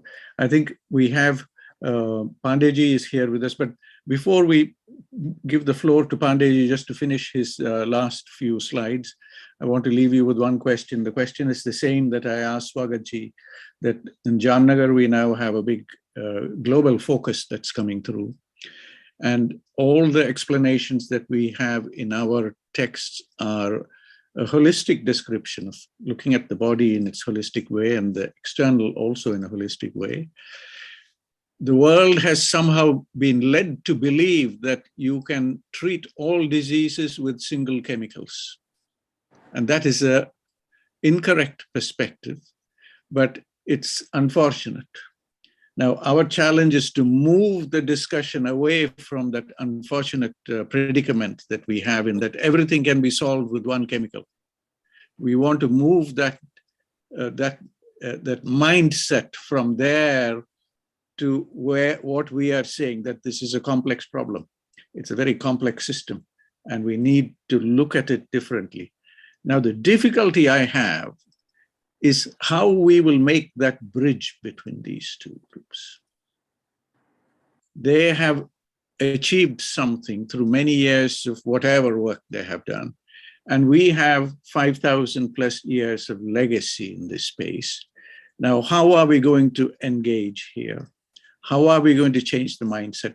And how are we going to enable a new narrative in this space? We will come to that after we have listened to Pandey ji's last few slides. So thank you again for this presentation, which was so clear, particularly the Aushadhi section that you have. There are some very unique formulations there, which is the formulations and the mode of action is supported by what we know in contemporary understanding of hypertension, including the microbiome and bacteria.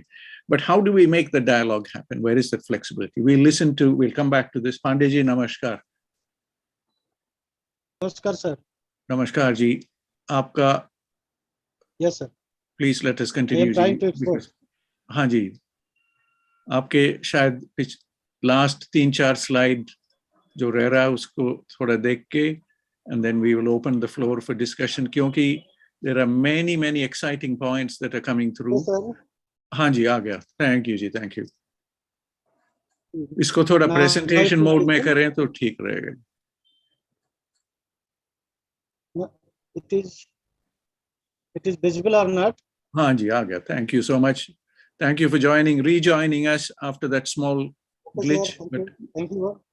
We are happy to have you back. Thank you, ji. Due to some technical problem, I could not explain the Sansaman therapy in detail. I have pointed out some single drugs, which is already told by Professor Brijesh Mishra Ji.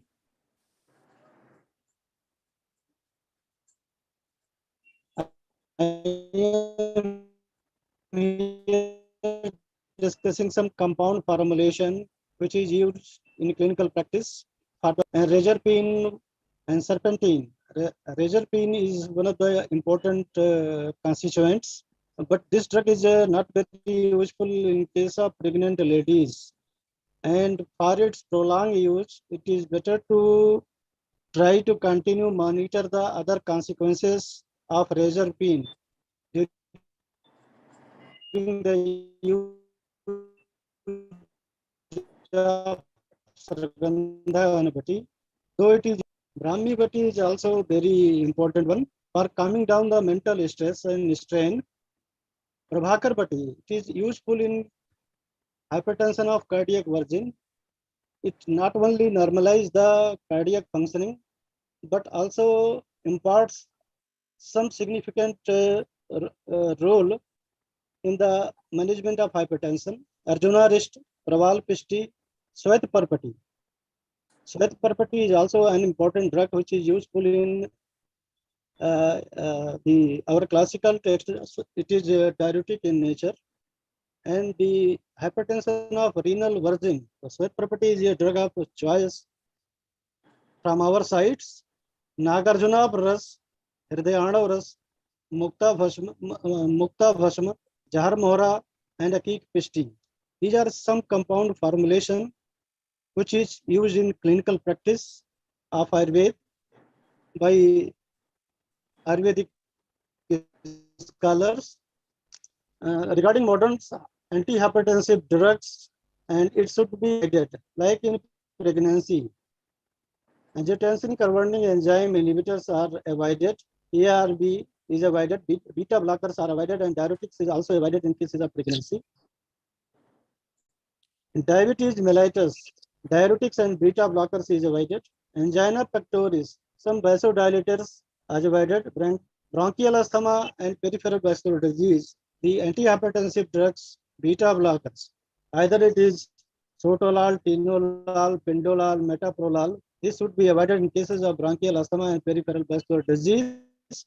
And in CHF, drugs like calcium channel blocker, except amlodipine, alpha and beta blockers. In CCB, amlodipine is used in case of CHF, and alpha and beta blockers is avoided by modern practitioners. Here I am trying to express our views about preventive measures. Along with the drugs, these measures are very important from beginning to the end of treatment part, to try to psychological upgradation of by assurance. Assurance therapy is also important tool in the line of management of not only hypertension but variety of other related disorders. Follow healthy diet and lifestyle measures. This is also follow the lifestyle measures as mentioned in Ayurvedic classic Dincharya, Ratricharya, Ritucharya, etc. And dietary measures. Follow the principles of peace. This is also important to calming down the mental stress. Ahimsa. Ahimsa is one of the important part which should be kept in mind, and try to educate your patients. Please do not follow the ahimsa. It calm down the mental stresses. Follow the path of knowledge, Dhyan. Dhyan is also very important. Dhyan of, if you try to manage your patient, you should try to educate your patient about the knowledge of hypertension. How much the goal of your BP and what is the consequences of blood pressure. And you should try to continue your medication without any breaks under the supervision of your doctors. And smoking cessation is also important one. Dietary, try to reduce the table salts, weight reduction, timely sleeping and awakening. This is important. This cycle is breaking nowadays. People are going late on bed at night and awakening too late in the morning. Regular practice of yoga. Yoga practices is also play a significant role in the reduction of blood pressure. Like in case of pranayama, especially Sitali, Shitakari, Anuloma Vilom, these are very beneficial in the management of hypertension and other kind of mental stress. But in case of hypertension, pranayama, Brastika, Kapalbhati should try to avoid. It creates a lot of stress on hearts. Hence, in a hypertensive patient, especially in severe cases, and asana which calming down the stress, physical as well as mental stress. The asana such as Savasana is very important one. Vajrasana. So these two asanas are very important to practice by each and every hypertensive patients.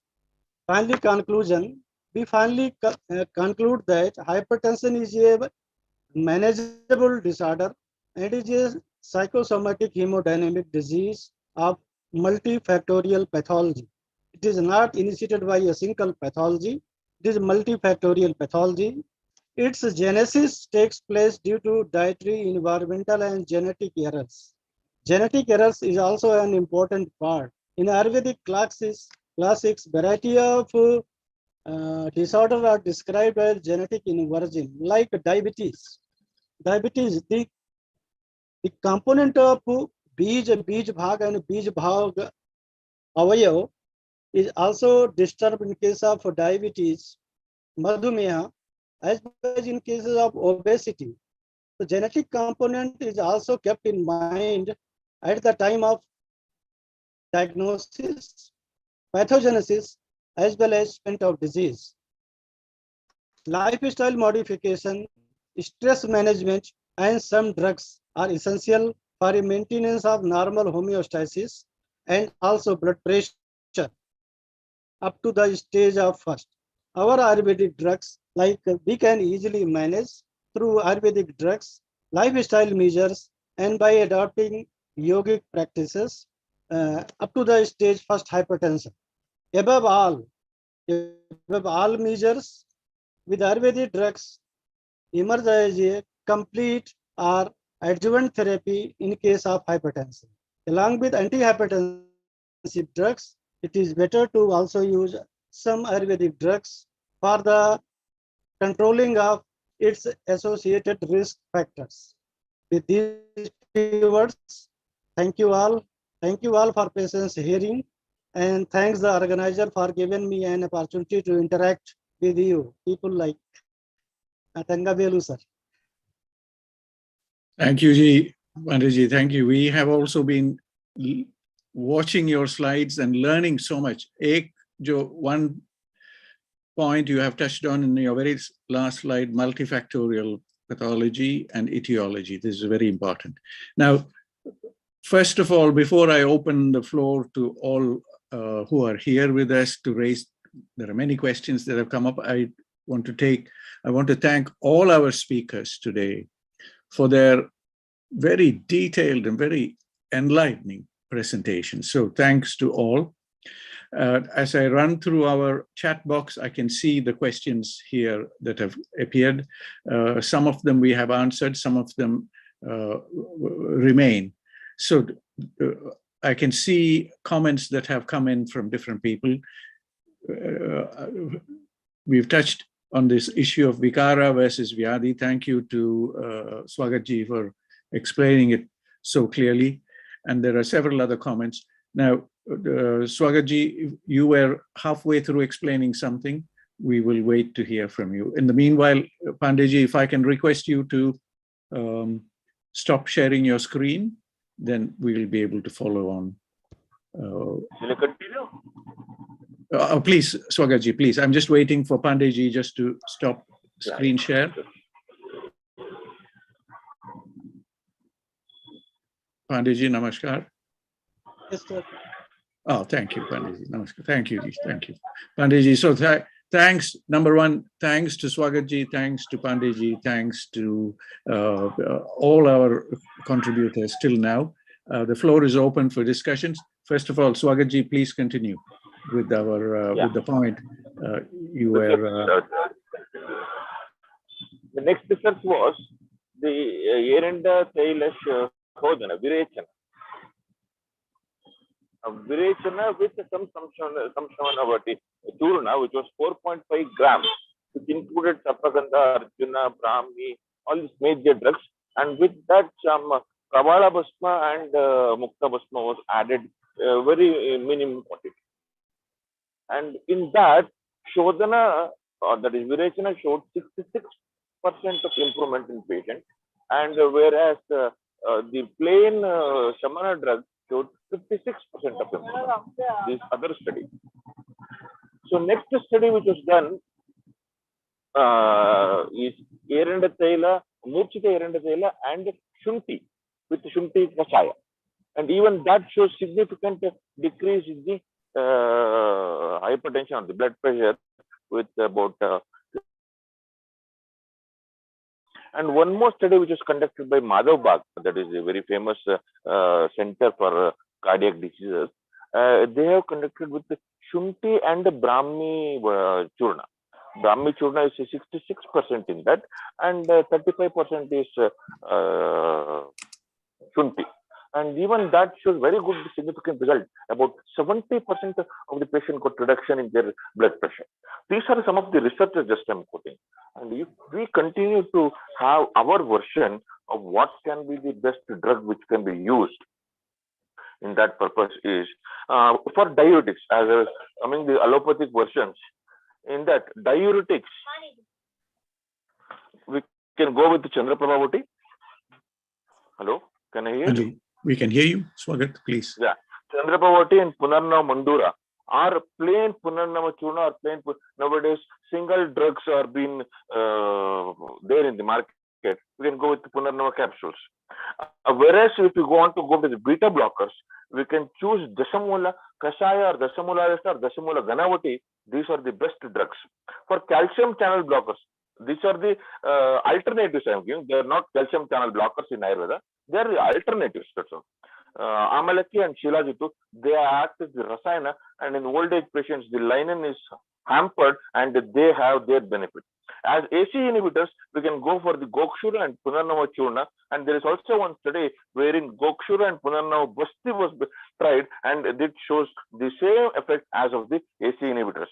And AC2 inhibitors, we can go with the Jatamamsi brand Brahmi, Jatamamsi Kasha. We would giving the Mamsadi Kashaya, that was the Jatamamsi Kashaya was given for most of the patients with STM. When I was doing my PG, a study was done and 60 patients was tried, and all those patients have got the 100% effect because they would get the very good sleep.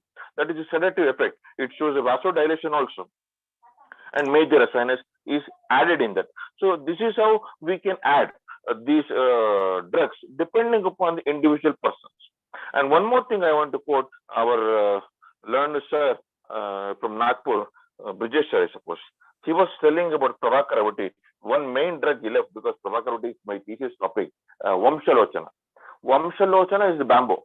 Vamshalochana, et Brahmanda, tat Pindandaha. It is similar to that of the hollowness of the vascular structure, and it is very strong in nature. So it gives the strength to the vascular, and it maintains the vascular integrity. That is the reason Vanchalochana is added in Prabhakaravati, and it is the main, one of the main drugs, not the main, one of the main drugs which needs to be added. Without Vanchalochana, the effect may not be so much good. And another question was there, why we don't use Arjuna and what is the role of Arjuna Arista? Arjuna Arista is very good cardioprotective. Till now, many studies have been done on Arjuna and Arjuna Arista. No one has found out how it acts and what is the mechanism.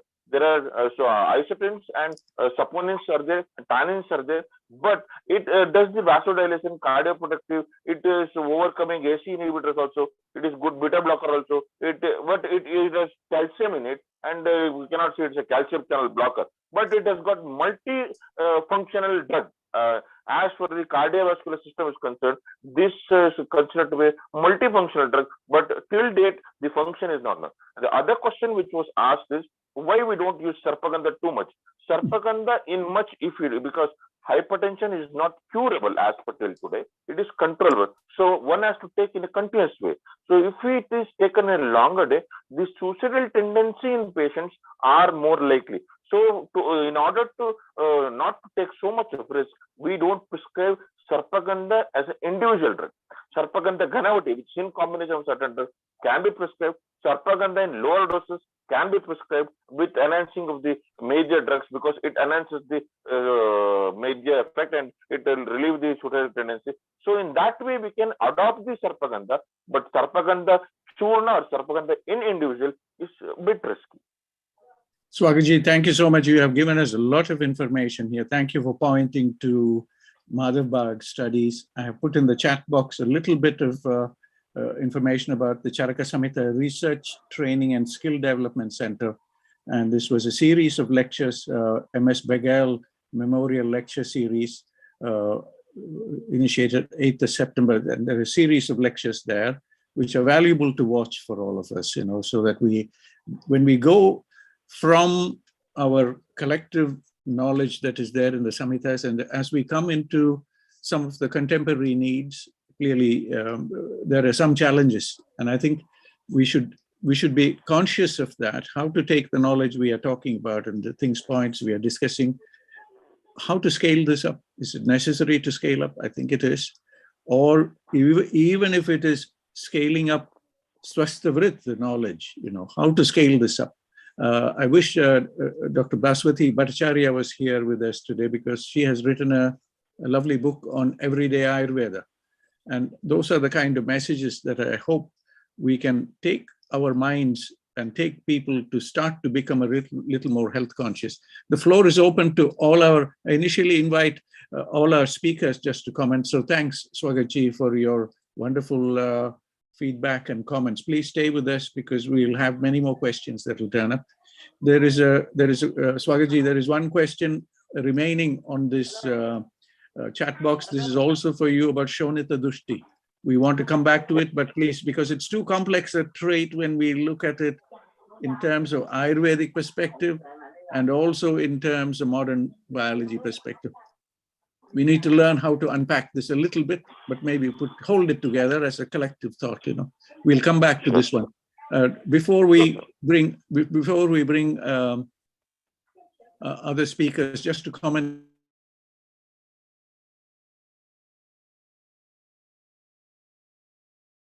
Domaji Jagdishwarji, who's joining from Telangana. Domaji, pranam. Madanji, namaskar. Namaskar, Domaji. Thank you for being. Thank you for joining. I hear you. I see you have a young companion also with you. Yeah, my grandson. She is also BMS.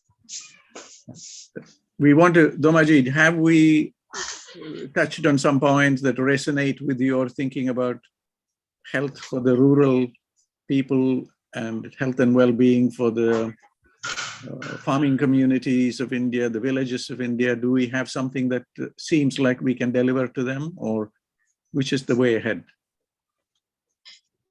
Before going to the assessment of the areas and people is concerned, if you look into the as epidemic of today, why it has that much influencing in the masses.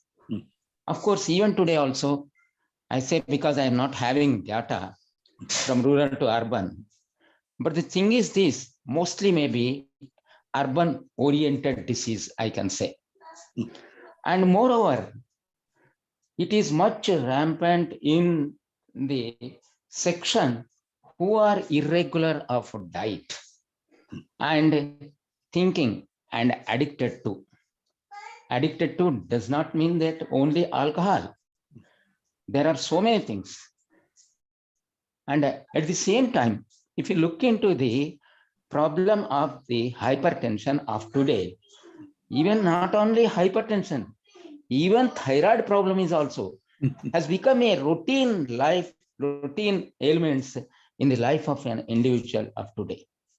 Everybody either will be suspected and all those things. Okay. leave it aside. But why it has become so, that means epidemic today? I say that there are 2-3 reasons only. If they are being corrected, I think that it can be controlled without the intervention of pharmacology. For example, how many people are conscious that satvika ahara only helps in much of healthy life? And at the same time, if you go to satvika ahara, we can easily classify that milk products and fruits and whatever the daily intake is also, out of them which are not much containing spices. Even here also we can discuss the spices of green spices are not dangerous, but the spices which are not green spices, they are much dangerous. Out of them also, according to the Ayurvedic system, that Shajira, I do not know the botanical terminology of the Shajira, in which hot spice includes, it's very dangerous what I observed in all the cases. I simply ask the patient to stop taking these hot spices free from Shajira immediately. Even clove is not dangerous, and so many spices. Talisapatra, that is also not dangerous. Damaji, what is Shajira? Shajira is a kind of jeera, especially jeera, much used in non-vegetarian spice and in biryani and all those things, because it is highly Ushnam area. And like that, if we evaluate, these hot spices are much dangerous. And coming to the second point of livelihood, today's livelihood much has become material oriented, either maybe of money or maybe of anything or whatever. If you may not go, it becomes a lengthy subject to discuss. Material oriented. Everything we assess if on the point of profit and loss, we can say that sometimes who could expect that there will be WTO crash? No, it happened. Even about that also, there are so many, because the writer of the WTO crash, the great economic depression in 1990, Mr. Batra, at that time, how many people could have gotten their blood pressure risen, and how many would have been died? I do not know, because the data will not come out in the developed countries. And if you take into consideration of all these things, I say that Bharat is more faithful, lucky to be free from all these impediments, especially. That's why if you take into consideration the entire world's data, I say that those who are simple dietary, they never become victims to hypertension. And the second thing is that out of about the lifestyle, even in lifestyle also, if one is very simple in living system, livelihood, that will be influenced by others' lifestyle to become modernized. In that perspective, I tell that, for example, in nuclear families, people are much addicted to alcohol. Why? If they are in big families, it will become immediately avoidable thing, because either grandfather or grandmother or some other brother who was disciplined, they may avoid it and all that. That is why these nuclear families are becoming worsened in their habits and lifestyles. if we take into consideration these things also, okay, if you go on assessing, everything will come out. But what is the solution for these things? Only the thing is this. For example, in this, somebody has referred that about Shavasana. Actually, if one practices Shavasana properly, without medicine, he can control his blood pressure. But he should know what is Shavasana actually. Shavasana means one lying on their back and thinking that they are dead. Even in thinking dead also, how can it be possible? One will be with life. How can we assume? Is there any matter of imagination? No. We should think that we should concentrate our mind on a particular point and think that I am dead. Because mind will not leave the body. But the concentration is on one point and thinking that, relaxing freely, that I'm dead. That is called Shavasana. And Dharmaji, I'm going to stop you here because it is coming up to 8:35 in India, and we would like, thank you so much for adding this viewpoint about the forces, the unusual forces. And your point is well taken that when we look at it on a historic time frame, it's very likely that we never had these, or the kind of incidents that we see today, we wouldn't have had it before. And also your comment, very valuable comment about non-pharmacological interventions and using Shavasana as an example. Please stay with us, Dharmaji. I want to bring in from Nagpur, Bharatji Chorgade. Bharatji, namaskar. Please stay with us, Dharmaji, because we will have a few more moments later on just to explore this point. Bharatji, namaskar. Namaskar. Bharatji, thank you so much for joining from Nagpur. Please, the floor is yours. I think Brijesh ji has had to leave us. So you are there representing Nagpur. We are happy you are here with us, sir. Yeah, thank you very much, sir. So it was really nice to see you from past 2-3 days. I am regularly joining this webinar. And really the topic and the way our speakers, they have spoken, it is really, means I was really happy to see that this type of work, it has been done. Now, I agree and I believe that we should think on this cellular level because ultimately we have to bring this Ayurveda to the global platform. Now, I have to say one thing. Now, if we understand this, the dynamics of the Tridosha is very, very important for us to understand, to explain any pathology. And if we want to understand the dynamics of the Tridosha, actually, it will take a long time, but as the time is not permitting me, I will be hosting one complete webinar on the quantum science. I say that Ayurveda is nothing but, Ayurveda is not a science or it is not a philosophy, or for that matter, it is not something it is offering a treatment, but it is a holistic integrated science. And what I say in short, that Ayurveda basically is energy management science. That is what I put from my side. And that is what I'm going to talk about. So basically, it is that thing which influences every system of the body. And ultimately, the result is that you get some disease. And in order to reverse that, we have to work on that issues also. So that is from my end. Because of the time constraint, I would like to conclude myself. Bharatji, thank you so much for joining us today. Now, I'm assuming you are still at the Datta Meghe Institute for Medical Science. I left that time. I joined at Bhopal. I am at Bhopal now. I'm working as a principal.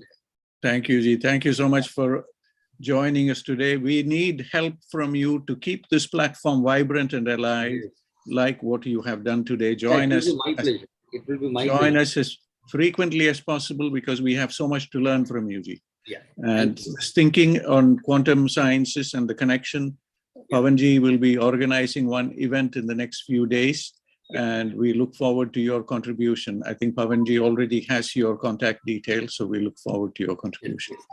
Thank you. Thank you, Bharatji. Please stay with us because we will have a few more thoughts and comments from people. I welcome Ashok Dubey ji, Ashok ji, namaskar.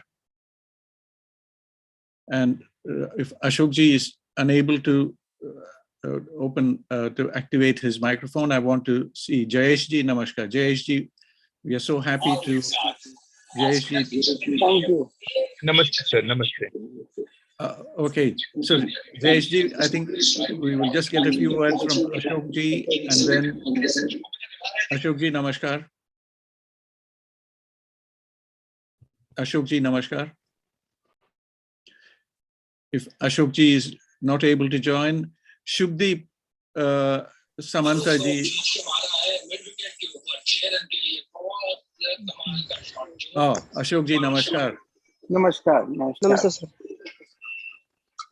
आपसे we will just appreciate feedback ये hypertension के ऊपर और इसको आगे कैसे ले जाएं।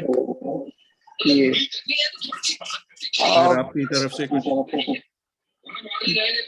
मेरी तरफ से तो बस यही है कि आज का समय जो है विजुअल एरा है और विजुअल एरा में जो है सभी लोग जो है सारी चीजों को कॉम्प्लिकेटेड चीजों को समझने की और देखने की तमन्ना रखते हैं।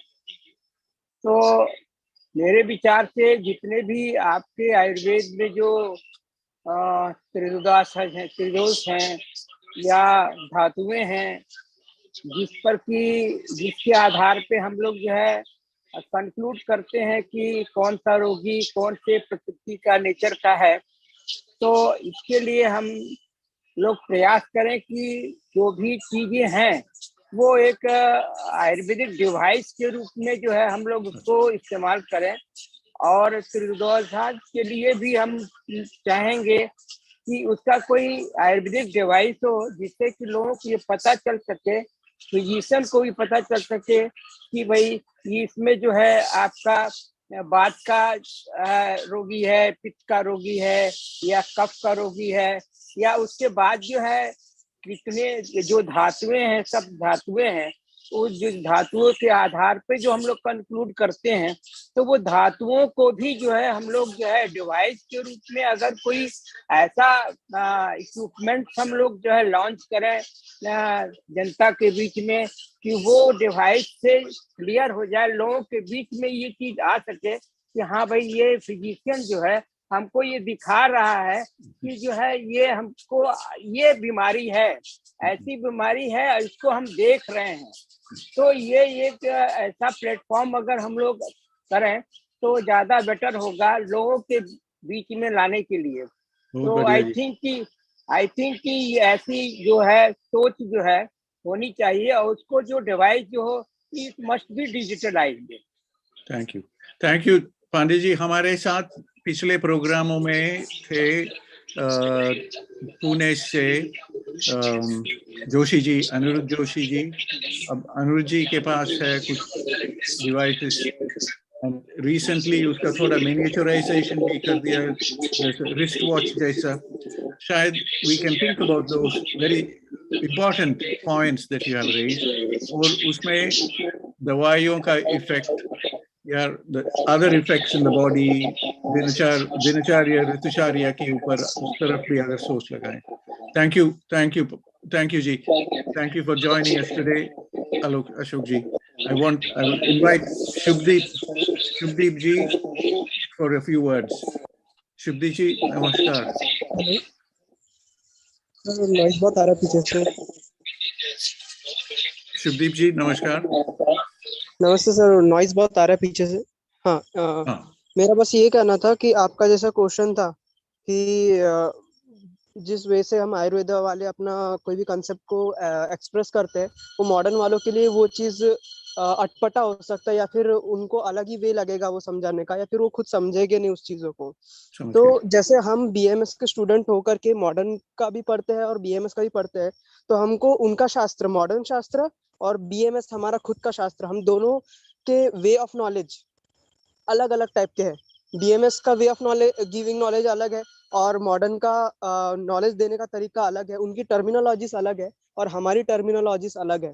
तो हम कोई भी डिजीज को मॉडर्न के थ्रू समझ सकते हैं क्योंकि हमको मॉडर्न के टर्मिनोलॉजीज पता है, लेकिन जब मॉडर्न वालों को बीएमएस की कुछ टर्मिनोलॉजीज नहीं पता होगी तो उनको भी हमारे नॉलेज देने का जो तरीका है वो समझ नहीं आएगा।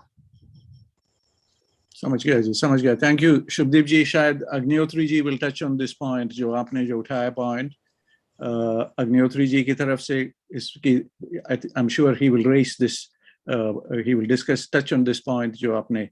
शुभदीप जी, आप आज कहाँ हो? आप कहाँ से? मैं गोंदिया में हूँ, नागपुर में मैं पढ़ता हूँ अभी। थोड़ा छुट्टी मिला इसलिए घर आया हूँ। अच्छा, शाबाश, जोड़ते रहिए। We need your help Shubhdeep ji for taking forward some of these comments. जो आपने जो बताया is a very very important point. I want to invite Jayesh ji. Namaskar. Jayesh ji will share a few thoughts. I hope Jayesh ji, we haven't seen you for. Jayesh ji, namaskar.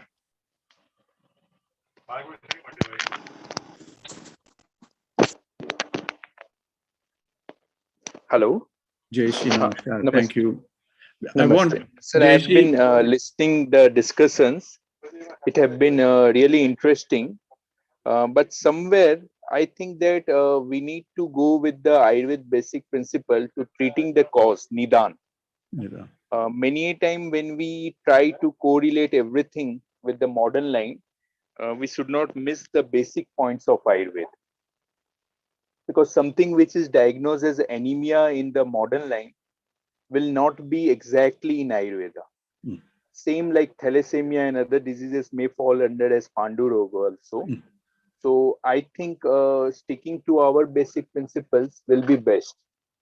And since we cannot translate everything as it is, so blood pressure and Raktachap and such concepts, of course, as clinical level in emergency management and OPD level, this is very important. But in the long run, when we go for Panchkarma therapy and the Sodhana and Samanchikitsa protocol, we need to go because see, something which strikes me, when we get a kidney patient, the blood pressure rises, and there it's the body which is increasing the pressure because of the demand. Body want to release of the fluid, and the fluid disbalance is causing the pressure. There, treating the blood pressure is not going to help the patient. So we have to treat the cause there. So even the modern people, the allopathy people, is also thinking in different line when handling the blood pressure. And our Shastra has got lots to offer. And such discussion, Tadvit Sambhasa, is really helpful. I am grateful to all the speakers and the good discussions which has come today. Thank you. Thank you.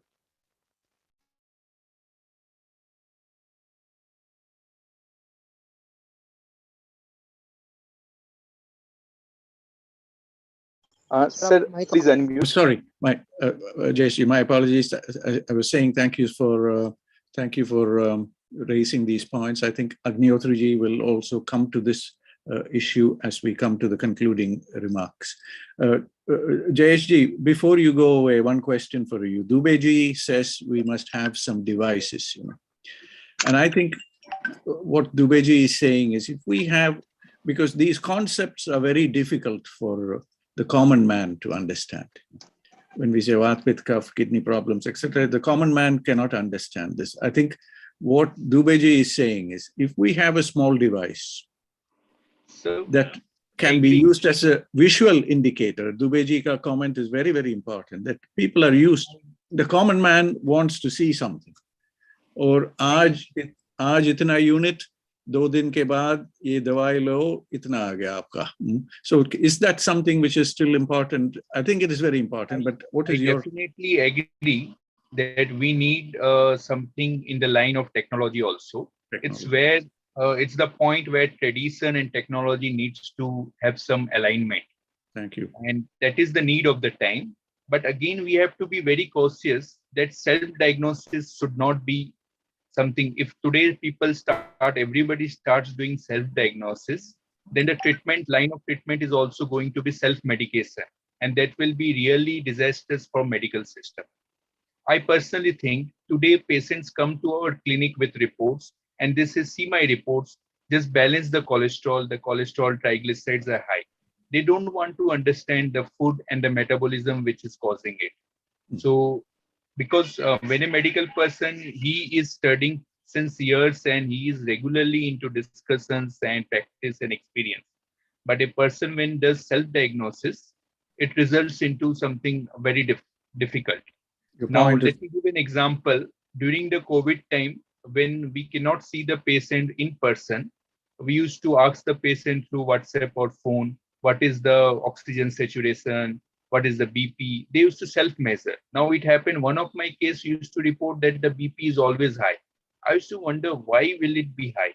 Because that person has a tendency of lower BP. Now, when I checked out, there was a fault with the instrument.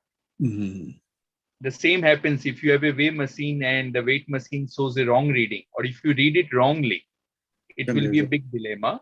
So somewhere a balancing, I think that our Shastra has always said, go for middle path. So the technology and diagnosis at individual level should be also something to a limited extent. Otherwise, self-medication, people will start, after listening to this webinar, many will think I will start, let me take Sarpaganda. But this is not the true Ayurveda. We need to make a balance between everything. That's the little thing from my side. Jayesh, thank you. Thank you for this. You've touched again another important point, which is that it might push people in the wrong way. But I want to hear last word from Dubey ji इसके ऊपर. Dubey ji, आपकी तरफ से कुछ हो, जयेश जी ने जो बताया, अगर आपकी तरफ से थोड़ा सा 1-2 मिनट में, and then we'll give the floor back to Agnihotri ji, Pawan ji. Thank you. Dubey ji, please unmute. आपका आवाज नहीं आ रहा है.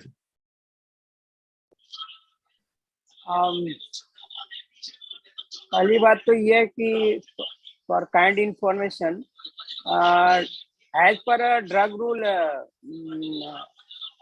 Schedule J of the Drugs and Cosmetic Rule, there are some diseases has been mentioned which are not curable by allopathic medicine.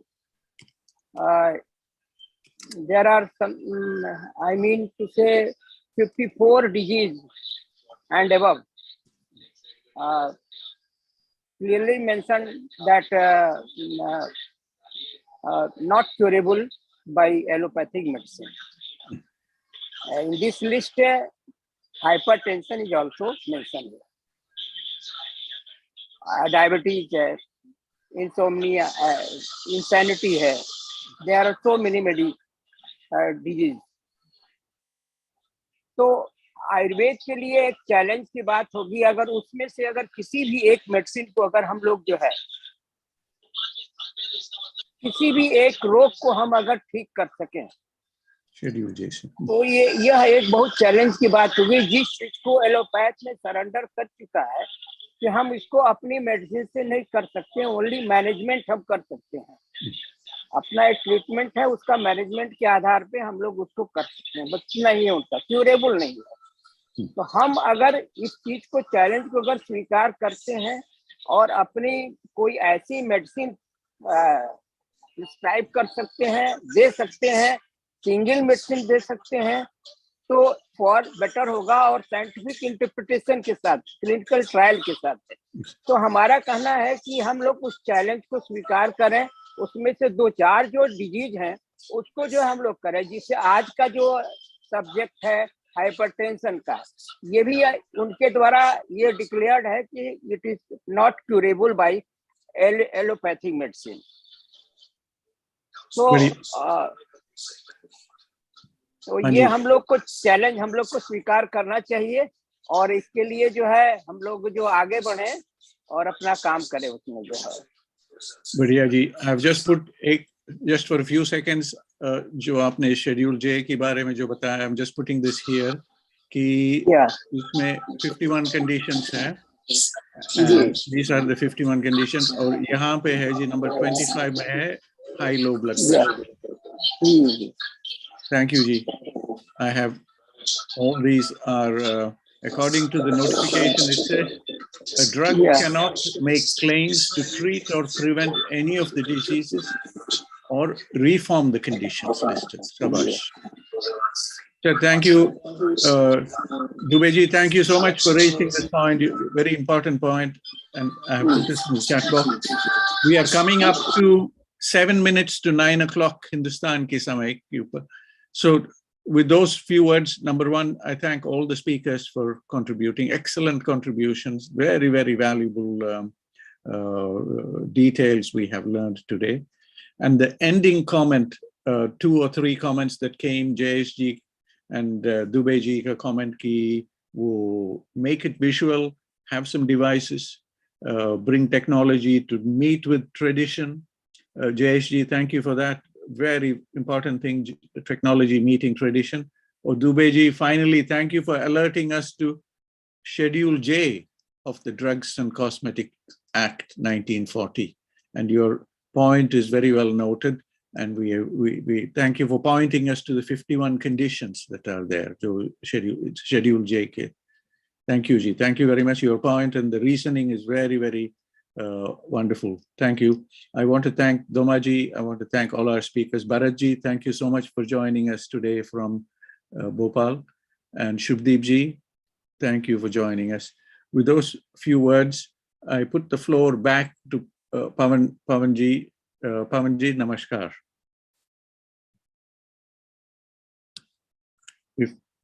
I'm hoping, Pavanji, this last point, Pavanji, आपसे भी एक अगर सवाल पूछें, ये जो दुबे जी ने जो बताया जी बात शेड्यूल जे के बारे में 51 कंडीशंस, उसके आप तो इंडस्ट्री का आदमी हो, इसके बारे में एक थोड़ा सा बताना जी, जिससे हमारी ऑडियंस को थोड़ा और समझ आए कि क्या चीज है ये शेड्यूल जे और इसकी रिस्ट्रिक्शंस क्या है. That is Medical Remedies Act, sir. अच्छा जी. Number 1. Number 2, according to allopathy, it may be uncurable or untreatable. But in Ayurveda, many of those diseases are treatable and curable also. I think this is the point that Dubeji is pointing us to. Ki there are 51 conditions here. Or is that, am I correct, Dubeji? And on behalf of, as I am Vice President of Ayurvedic Drug Manufacturer Association of India, we have tried from last 1.5 decades, we are trying to convince government that please remove so many diseases in that Schedule J or modify Schedule J in perspective of Ayurvedic medicine.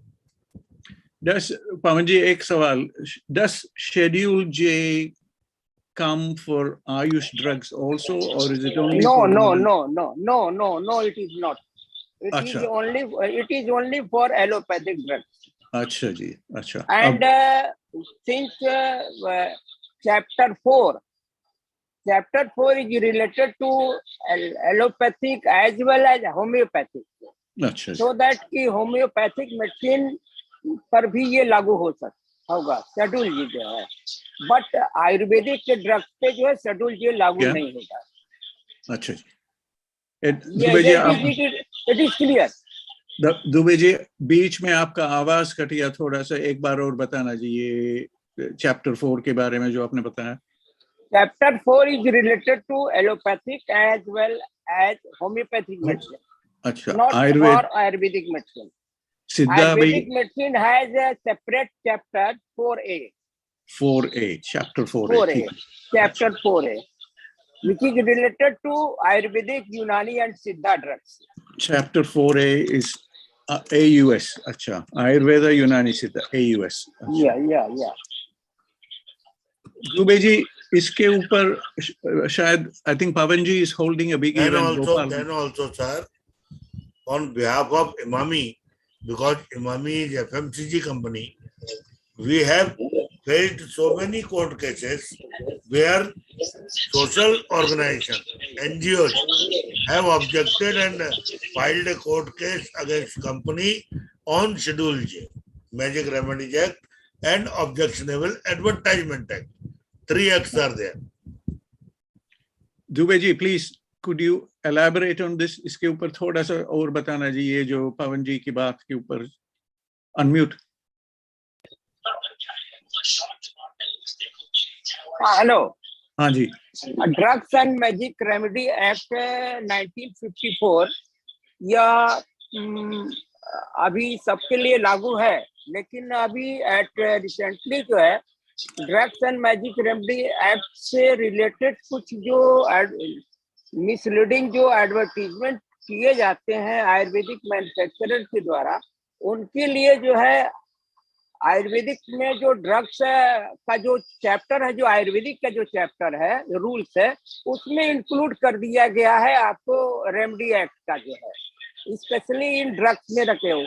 एक separate chapter है drugs and magic remedy act, तो that is वो for वो सबके लिए है, allopathic, Ayurvedic, यूनानी, सारे लोगों के लिए है।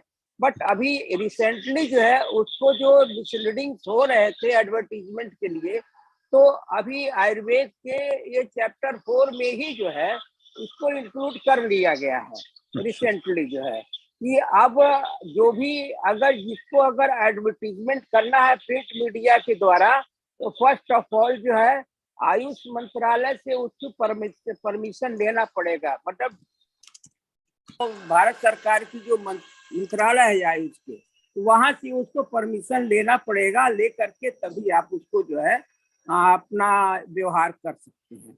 दैट इज उसको रूल में डाल दिया है। Dubey ji, thank you so much. ऐसा रूल किया है कि जो है वो उसमें जो है इंक्लूड करते हुए ये बताया गया कि आप बगैर परमिशन के आप जो है मिसलीडिंग एडवर्टीजमेंट नहीं कर सकते। अच्छा दुबे जी, प्लीज आपके अगर telephone number, contact details, voice नहीं आ रहा सर। दुबे जी, अगर आपके your voice is not clear. Voice is not clear. Can you hear me now, Dubey ji? Awaz, is it clear now? Dubey ji, Awaz? Sir, your voice is not clear. Voice is not clear. Let me, Dubey ji, I have put in the chat box something. Agnihotri ji. Yes, sir. Namaskar. Namaskar ji, you can hear my voice. Dubey ji, with the very hard work, I could got again this connection of internet. Again, I am out of station today, so I am reporting from Delhi Haridwar National Highway at Muzaffarnagar, Khatoli. We have just got a halt for say 15 minutes or so. That's why I am standing outside the bus and driver etc. is taking some refreshment or dinner. So I was just eager to submit something because when the bus will move, it will be difficult to continue the internet services. So the floor is yours. I'm taking the liberty. Okay, thank you, sir. Thank you. My all regards to all the big dignitaries of today's webinar, like Sir Professor Madan Thangvelu sir, our Dr. Harish Verma ji, Dr. Doma ji, हमारे Professor Ramdas ji, or Mr. Ashok Kumar Dubey ji, and we were having say a wonderful evening today with the three great speakers. The first one is our Professor Swagath ji from Agra. The other one is Dr. Ajay Kumar Pandey from BHU, IMS BHU, and the third one is our Brijesh Mishra ji. All the three persons were very much interested to put forward in a competitive spirit what more they are having in comparison to the other speaker, because this is a very wide subject, though it has got no word in our Ayurvedic text as a Rakta Chap, blood pressure, or Rakta Bhar, anyway, but we are having the Vyanval Vaishamya. So rightly discussion was going on with Doma ji, Harish Verma ji, and again Swagath ji. So many things came forward. I think the widest etiologies are covered by all our speakers, just to establish that it is the Vyanvayu Val.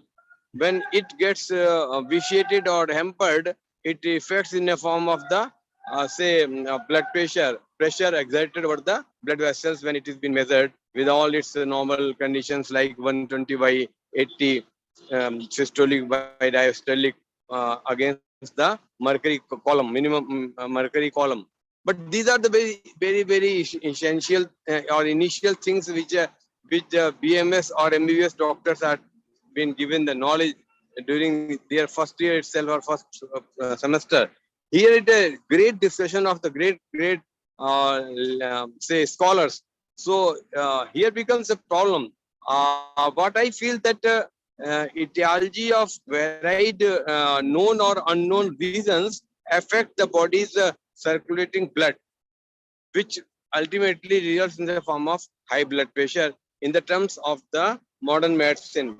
Here, as Professor Swagath ji described two very, very important words, as per the question of yourself itself, that what is dosha vikar and what is the disease itself. And he very nicely narrated as Adi, Vyadhi and Vaisham.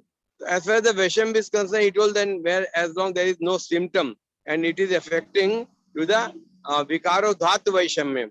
It involves the Dhatu Vaishamya. Of course, he quoted Charak Sangita Vikaro Dhatu Vaishamyam. At the same time, Samyam Prakat Ruchite. And when it will be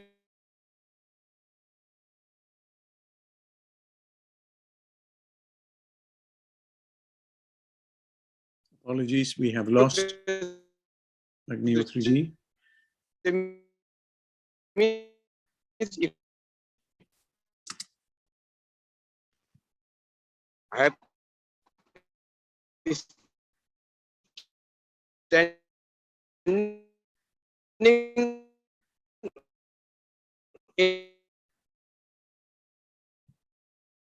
Agnihotriji, आपका आवाज थोड़ा cut गया जी.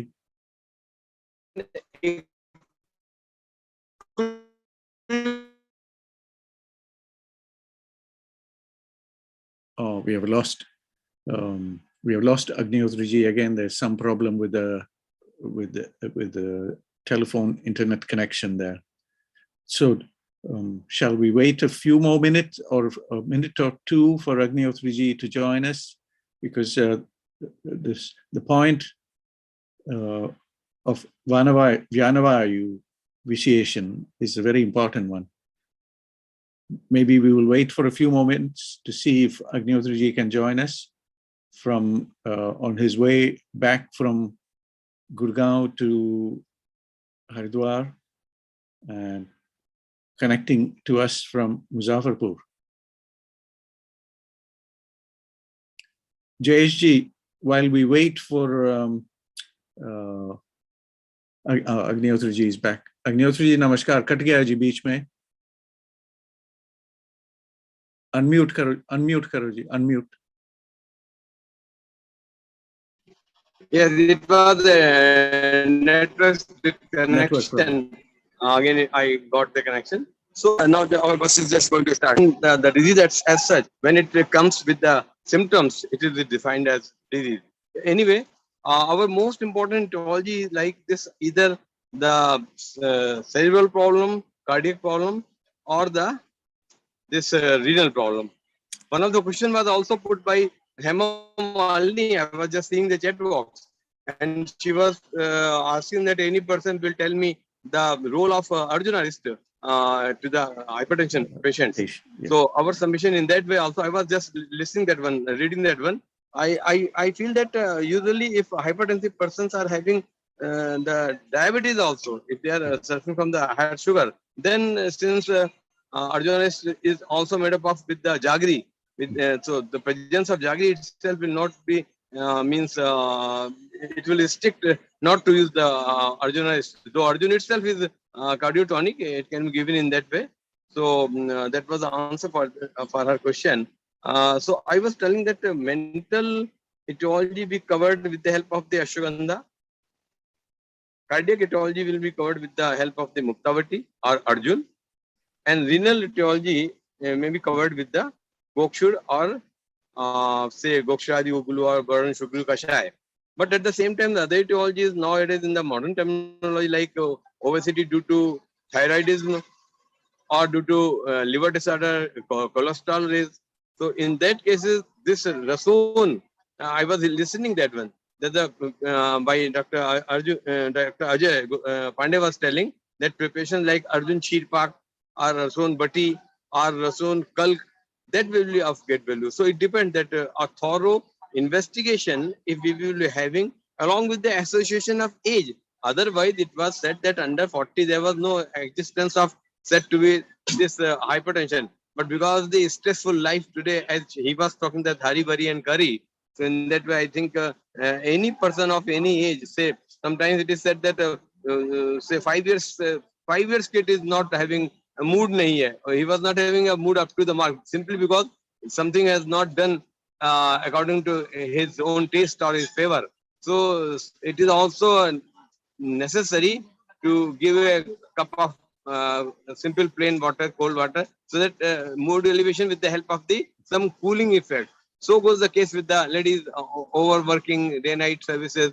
So goes the case of the other maid servants. Now, if the situation is like this, the persons who are the bike riders or even bank employees, they used to have a public contract counter with stressful life. Sometimes they used to consume 3, 4, 5, 6, 7, 10 cups of tea simply because relaxed and having a keeping the fatigue away, right from 10 to 2, and that ultimately amounts to hypertension because of the sitting posture and having consumption of this caffeine and all that. So certain things are there which are related to our addictions, our dietary disturbances, our natural cause to disturbances, and not owing properly the dincharya, etc. So all the great speakers covered the fullest areas and possibilities of the etiologies, and along with the samadhan, along with the as much possible as the solution, that how we can keep away from the blood pressure, or we can lead a stress-free life, and a stress-free life will lead to the say without any disease, may it be hypertension, may it be diabetes also. So our greetings to all our great speakers, and our regard to all our today's webinar presence. And it was a good one. It was also 22 or so. So still पवन जी को बधाई है बहुत बहुत, आप लोगों को बहुत बहुत बधाई। और आज की एक अगेन एक हमने नया सोपान चढ़ लिया, 370 तक हम लोग पहुंच गए।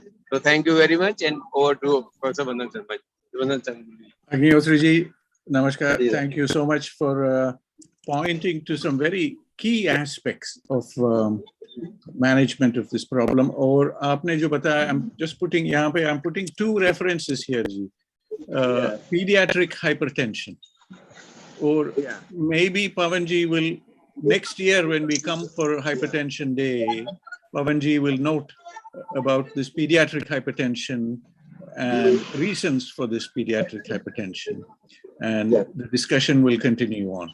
But today's event was very, very important because it has brought out some very wonderful details about how the complex process of hypertension is understood in the Samhitas, and how we might be able to develop a better set of protocols.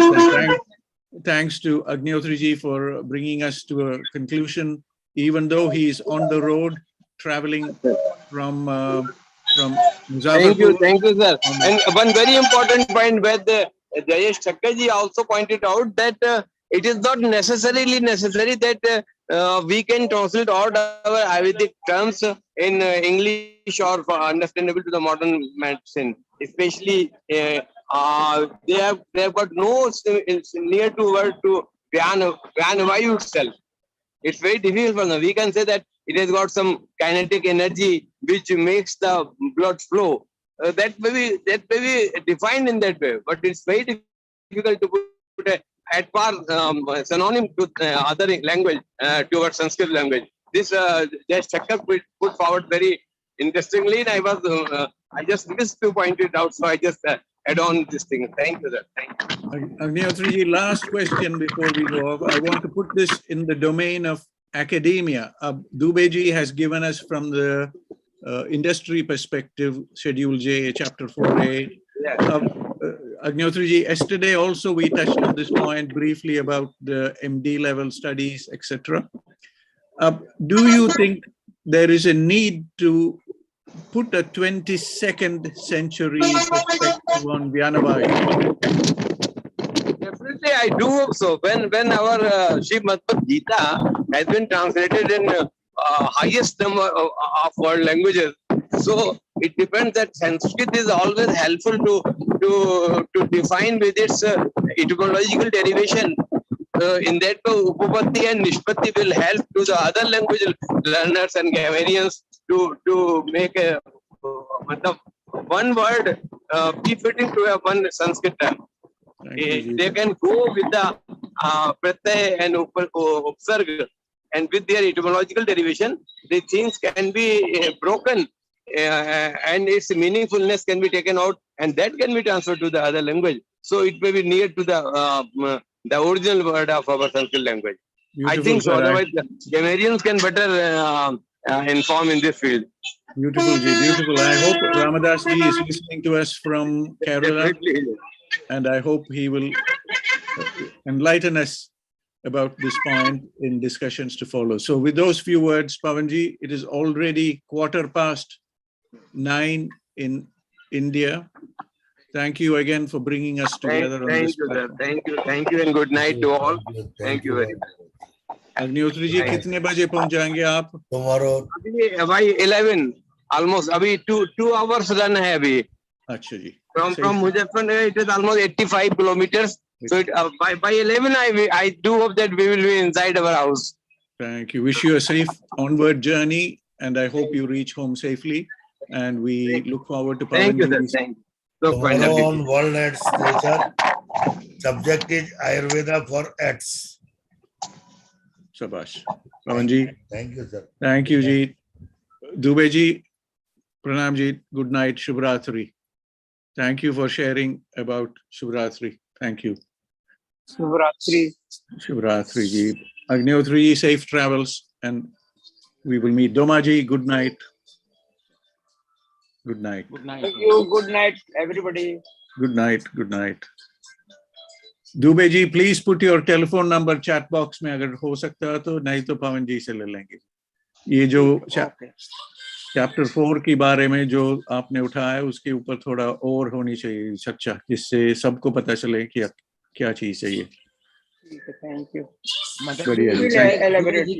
हाँ जी, इसके ऊपर होनी चाहिए चर्चा, पूरा more detail चर्चा. दुबे जी के लिए मदन जी, हाँ जी, दोमा जी, डिवाइस जो पूछ रहे थे वो तुरिया आने वाला है. तुरिया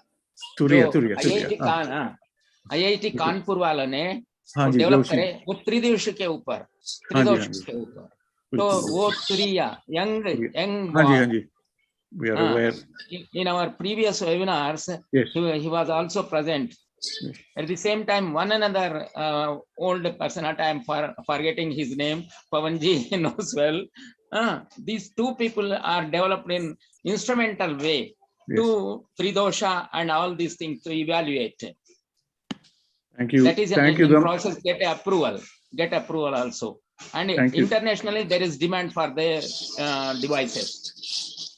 Domaji, thank you so much for pointing us towards Turiya and Anirudh Joshi's work. Thank you, Ji.